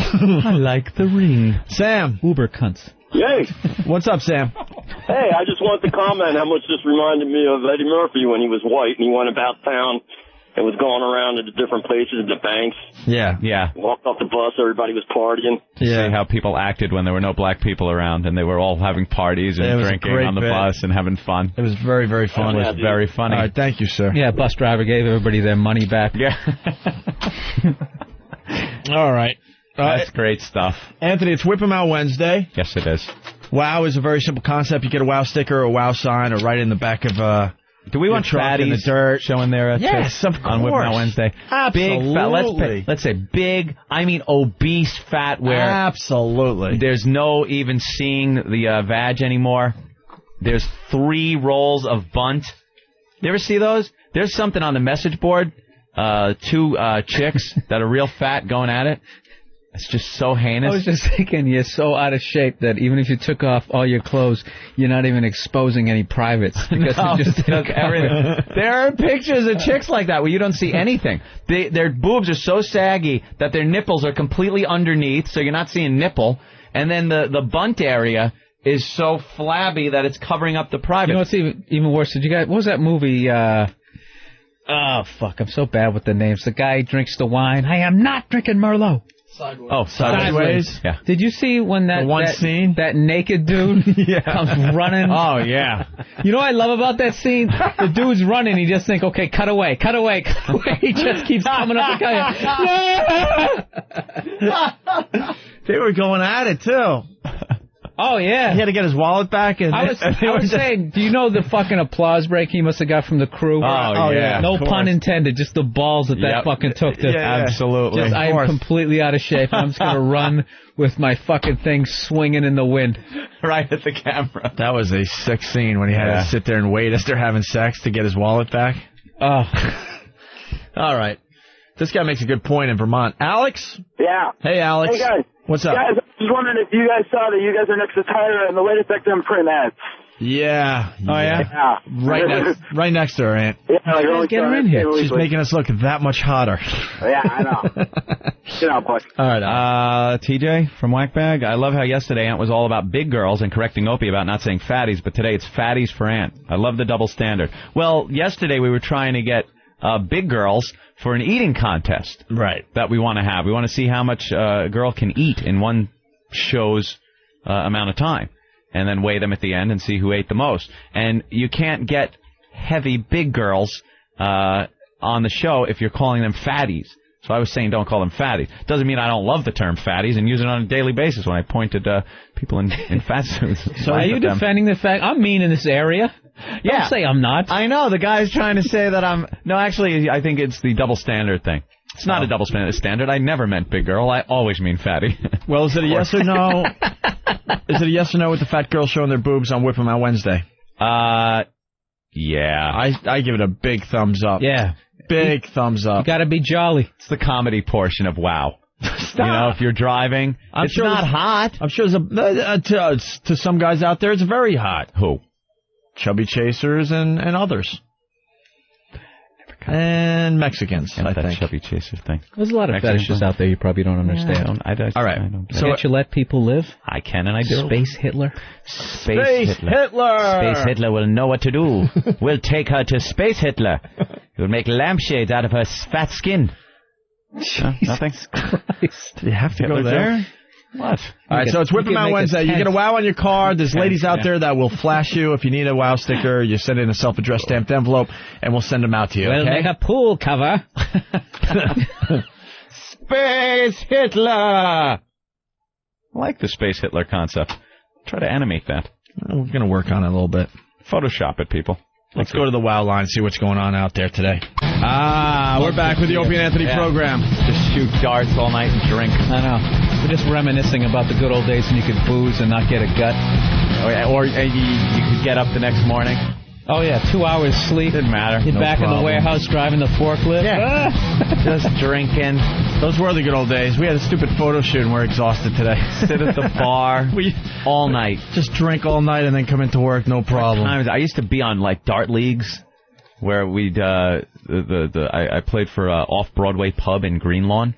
And then you'd have your home games and your away games. So you'd have to go to other bars in the general area, the North Shore of Long Island. It was that's like one of those sports that's an excuse to hide your alcoholism. Oh, absolutely.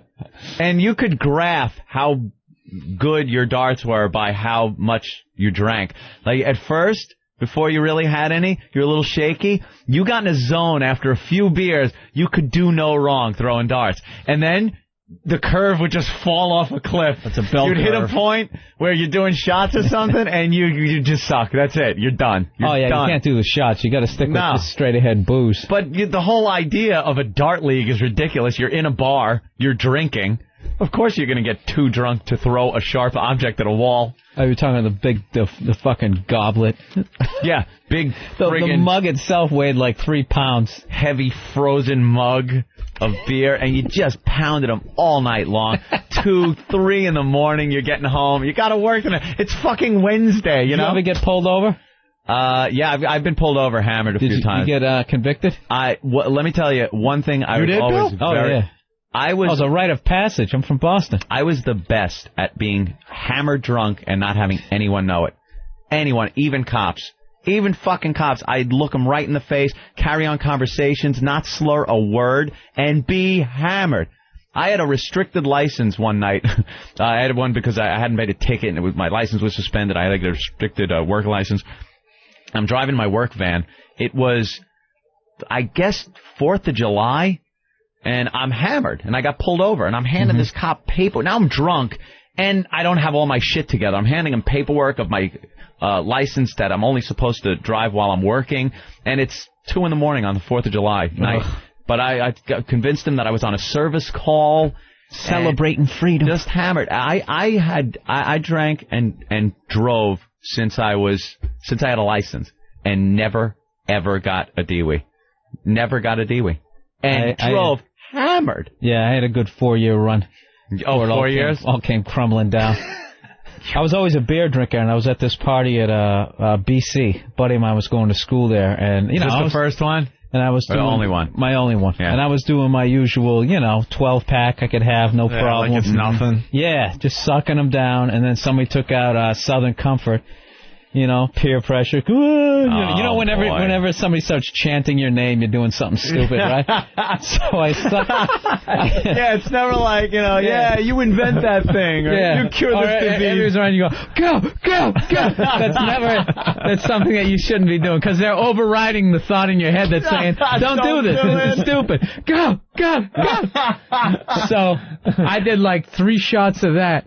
And I had season tickets to the Patriots. It was like 1989. I think it was like 5-11. I was like one of the only guys who had hit every home game. And we were playing the Rams. It was the eve before Christmas Eve is the night I got busted. And I was like, and I remember leaving. People were like, Birdman, you got to stick around, man. I'm like, nah, I got my 83 Ford Ranger. Just started driving home, right, with my waist length leather. My jeans cuffed, just barely making it to the top of my white high top Nikes, and I drove home. Whoop. Nah, I don't even know what happened. Evidently, this guy had I flew by him somewhere in like Newton. He was going the other way. He did like the Adam 12 Huey. Yeah. To go catch up with me. And according to him in the police report, he chased me through a number of towns. Oh, and he finally, God. I had no idea. Oh, man, you were gone. Yeah, I got on 128. He said, they upped it up. They said I was doing like 90 miles an hour, which is bullshit. My truck was such a hunk of crap. He could probably do 80. So he pulled me over, and I remember I was so drunk. I was absolutely I was fucking relieved to just be not having to think and just kind of, okay, someone else is going to be driving now. Someone else is going to be responsible for me for the rest of the night. And he came up to my car, and I couldn't even pretend to get my shit together. No. And he came up to the car, and he said, blah, blah, blah, where are you coming from? And I go, fucking Boston. I still remember that. And then he just goes, fucking Boston, huh? You want to get out of the car? I'm like, yeah. Fucking Boston. So I go to get out of the car. There's another thing. I don't remember. It's all like a slideshow because I was going in and out of blacking out. He said I had a beer between my legs, and I got out and it fell into the road. Which I think I would have remembered that. So next thing I remember, I'm at the back. There's a lot of things already you don't remember, by the way. Yeah, I'm at the back of my the truck, and I'm doing the alphabet. And he said I missed L or something like that. I did pretty good on that. But then he did the thing, stand on one leg, have your hands out, and then you had to put your head back. I couldn't even do that sober. And then touch the finger to your nose. I did fine up to about 12 o'clock, and the second gravity took over, when your arm's asleep and it's like somebody else, I just whack myself in the face. Then he goes, all right, He just made up some shit so he could cuff me easily. He goes, okay, turn around, stick your arms out. And now put him, yeah. Like you thought it was another part of the test, so you don't get rambunctious. So now I'm still not really giving a fuck. I'm so drunk, right? And I was in the back of his car, and I was saying all this dumb shit like, I'm not mad at you, you're just doing your job. And they had all this in the police report. So by the time they drove back to the town where he initially started chasing me, I'm starting to sober up, and I'm realizing what the fuck is going on. The seriousness of and I'm the like, situation. wow, man, I'm really going down here. So I come up with this quick plan, like I go in and take the breathalyzer, and the only option I had was when he told me to blow into it. I was just pretending to blow into it. I would just... Oh, yeah, they've never seen that one before. I would just puff out my cheeks. He'd go, there's 2 coughs. All right, blow into the thing. I just stick my cheeks out. Like, come on, blow a little hard. Like, then finally, little rap to the back. Come on, blow into it. And I was so tired, I was like, fuck it. And just, and the needle just like, yeah, I blew a 1-9. Wow. Nice. Yeah, That's a party. Didn't quite get the 2. And then then my dad came down and bailed me out. And he was cool. He was just like, yeah, all right. And I'm like, yeah, my dad was always cool when you fucked up. He knows you fucked up. My mother was brutal. So then I go down like the next day and I had to get arraigned and all that shit. And they're right. And they just like everything I fucking did, everything I said was like in the report. And I'm just standing there and like the judge was looking at the paper and occasionally would just be like glancing up at me. Glance up at you from the paper. And the guy's like, really, we asked him where he was coming from. He said fucking Boston. And everybody in there's like people like in there and like breaking and entering, waiting to get like arraigned, and they're laughing behind me and sitting there like, I'm fucking going down. Oh shit! Well, you got to tell us what you got. What I ended up getting? Oh, well, then my dad's like, jumping in, and he's like, this is what you got to do, blah, blah, blah. He goes, you need to get a lawyer. I'm like, Dad, they got me. I'm done. I'm just going to plead guilty, and let me just get over this. My dad, you need counsel! Right? They do know people that can kind of... He hooks me up with this lawyer, okay? The guy turned out he was like a fucking tax attorney. It's like having a proctologist for like, I don't know, like a foot problem, right? Yeah. So we go down there, and I remember he's reading the report. He's laughing, reading the report. You remember saying this? Like it's funny. Oh, man. And my dad, who's a dentist, actually met this guy because this lawyer guy, he got shit-faced at a party and fell down some stairs and knocked his teeth out. That's how he met this guy. So he's this Irish guy, and this is hilarious to him, right? So we go into the court, and he goes, all right, this shouldn't be that difficult. Just sit here, I'll handle this. And I go, dude, am I going to have to take the stand? He's like, no, don't worry about it. The second the thing starts, Mr. Burr, would you please come up and take the stand? I'm looking at him like, what the fuck? What are you here for? He's pretending to, like, shuffle papers.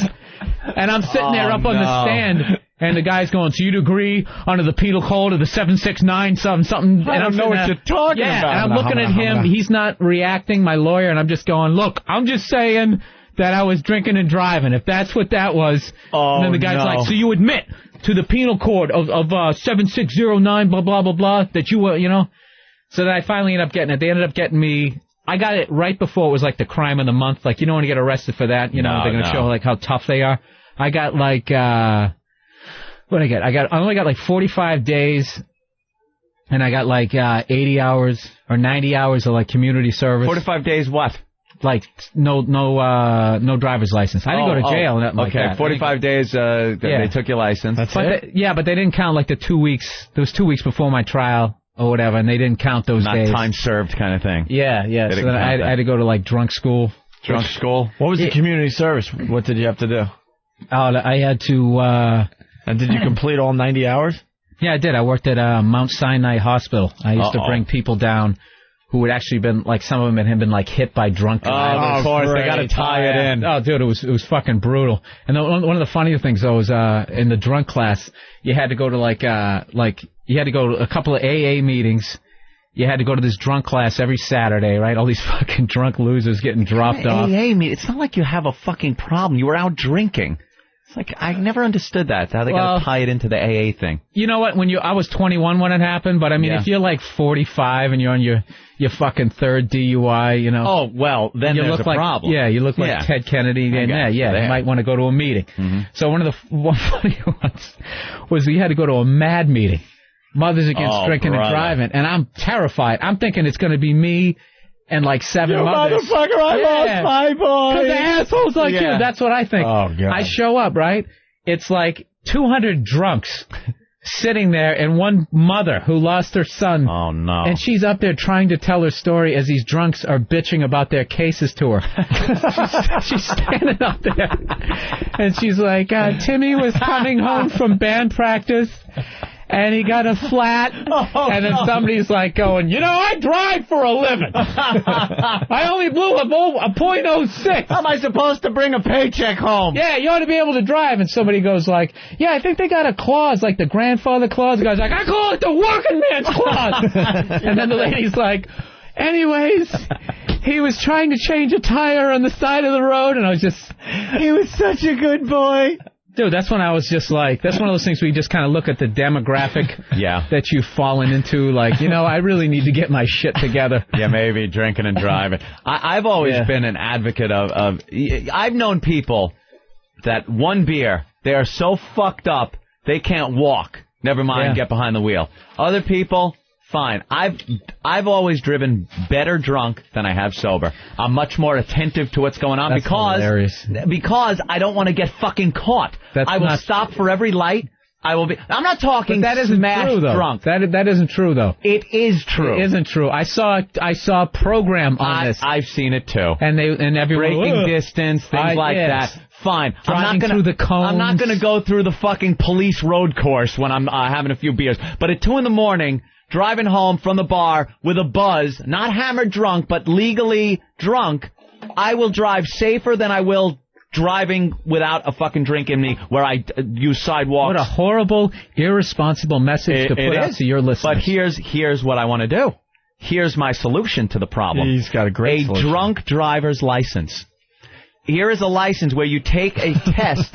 Now, the tax money that would come in. Serious, Bill. You take a special road test, and you slowly get your alcohol level up and take a very hard test, a driven test, and you will be rated. I don't like your license. A very hard test. Very hard. Not just this fucking parallel park and you're fine. I'm talking cones involved. And eggs. Are children going to run out in front of your car during this test? Yes, things like that. A very specialized course. Where you then have a license that has an alcohol. Why don't you just call a cab? No, I want to drive home. I want to go to the bar. I want to drive home. Oh, you're one of those guys? Well, in the suburbs, your arm behind your back to get your keys? Yeah. No, I want to drive home. Suburbs. You start talking about yourself in the third person. Anthony will be driving home tonight. I'm fine. On your license, you would have something like 0.9. That's when you know you're hammered. That is a classic line. I'm fine. I'm fine. I'm fine. Don't worry about it. When you've had to practice how to say I'm fine in the mirror, I'm fine. Dude, I was so bad for a while. I swear to God, I used to practice the alphabet backwards because that was one of the answers on the test. That never works when you're drunk, though. I literally used to do. I saw all my friends, the biggest drunks ever, all get pulled over, and they all passed it. Wow. Oh, I had a buddy, he got pulled over one time. He's one of those guys just, looks up in the air when he talks, completely uncoordinated anyways. So we're like, dude, there's no way. He was fucking hammered. Like, there's no way he's getting out of this. I remember he was standing behind the car, and they had, like, the cop light, like that blinding white light, and he's standing and you just see his silhouette. It was like a Prince video as he's standing back there doing all like the moves. I don't know how he got out of it. And he got in the car. We're like, dude, you got to be fucking kidding me. Yeah, sometimes it is surprising. They're like, they're letting you go. I'm ready to rat you out, you drunk fuck. Oh, dude, just brutal, stupid night. I remember one night driving and I'm in the passenger seat and I feel I'm sleeping and I feel the car like starting to bounce and I look over, my buddy is like asleep on his arm. He probably fell asleep, literally for like 3 seconds. Yeah, but you woke up at that. I'm like, dude, what the fuck? He's like, dude, I can't drive it. You need he pulls over me, who was passed out. Now I'm driving. Yeah. Like I somehow feel more safe. You're better. Yeah, that's, I think you should be able to take the test, though, and have a alcohol amount on your license. And if you're under that amount, it's fine. Even if you can fucking drive with a .13. You want me to call the politicians ran through your for test, you? and then you blow a .9, Cop lets you go because I'm rated for a 1.13. Let's get him on the phone. It is a brilliant idea. You should call a cab. You should never drive drunk. It's a stupid thing to do. Bill Burr says. Let's say hi to Zach in Arkansas. Zach. Good morning, boys. What's up, Zach? Anthony Cuomo was pro drunk driving. It's a great Pee-wee story. A buddy of mine gets one. You know my last name. Billy Burr. What's that? Yes, sir. Buddy of mine's got the greatest DWI stories. Him and another buddy are out at a baseball game. They snuck in a pint of rum. They're drinking rum. They pick up these two sluts. It's late in May. They take them out to the lake. Get on my buddy's boat called Beverage Time, if you can imagine that. So they get on the boat. They're fucking around, trying to get with these girls. One of the guys says, "Man, I got to take a piss." So he's standing on the back of the boat. One of the chicks thinks it'd be real funny to goose the throttle a little bit. Oh, shit. Keep in mind it's May. It's probably maybe 75 degrees outside, making the water temperature fucking cold. So each drunk ass goes rolling off the back of the boat. Basically, when he hits the water, his body just seizes up. They got to drag him back onto the boat like a fucking tuna. They get him back on the boat. He's so fucking pissed he can't stand it. Take me back to the shore. Take me back. So they take him back to the shore. He's leaving. He's pissed. So he strips off every piece of clothing he's wearing because he doesn't want to fuck up his leather seats, puts it in the trunk and drives away. Roughly 5 minutes later, the two girls and the guy on the boat, all they hear is sirens. My buddy's passed out and hit a fucking tree, gets waken up fully naked by the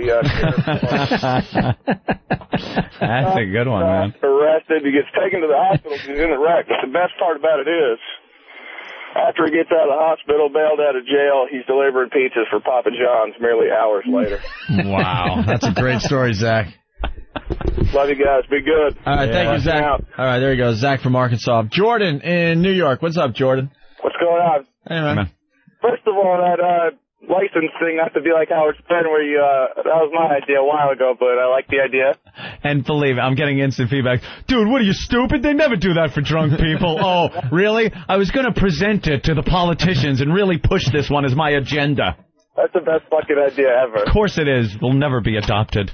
Anyway, I was 16 years old, left the buddy's house completely wasted. We were driving to Burger King, and it was pouring rain. And I didn't realize right before Burger King, a cop had his flashes on.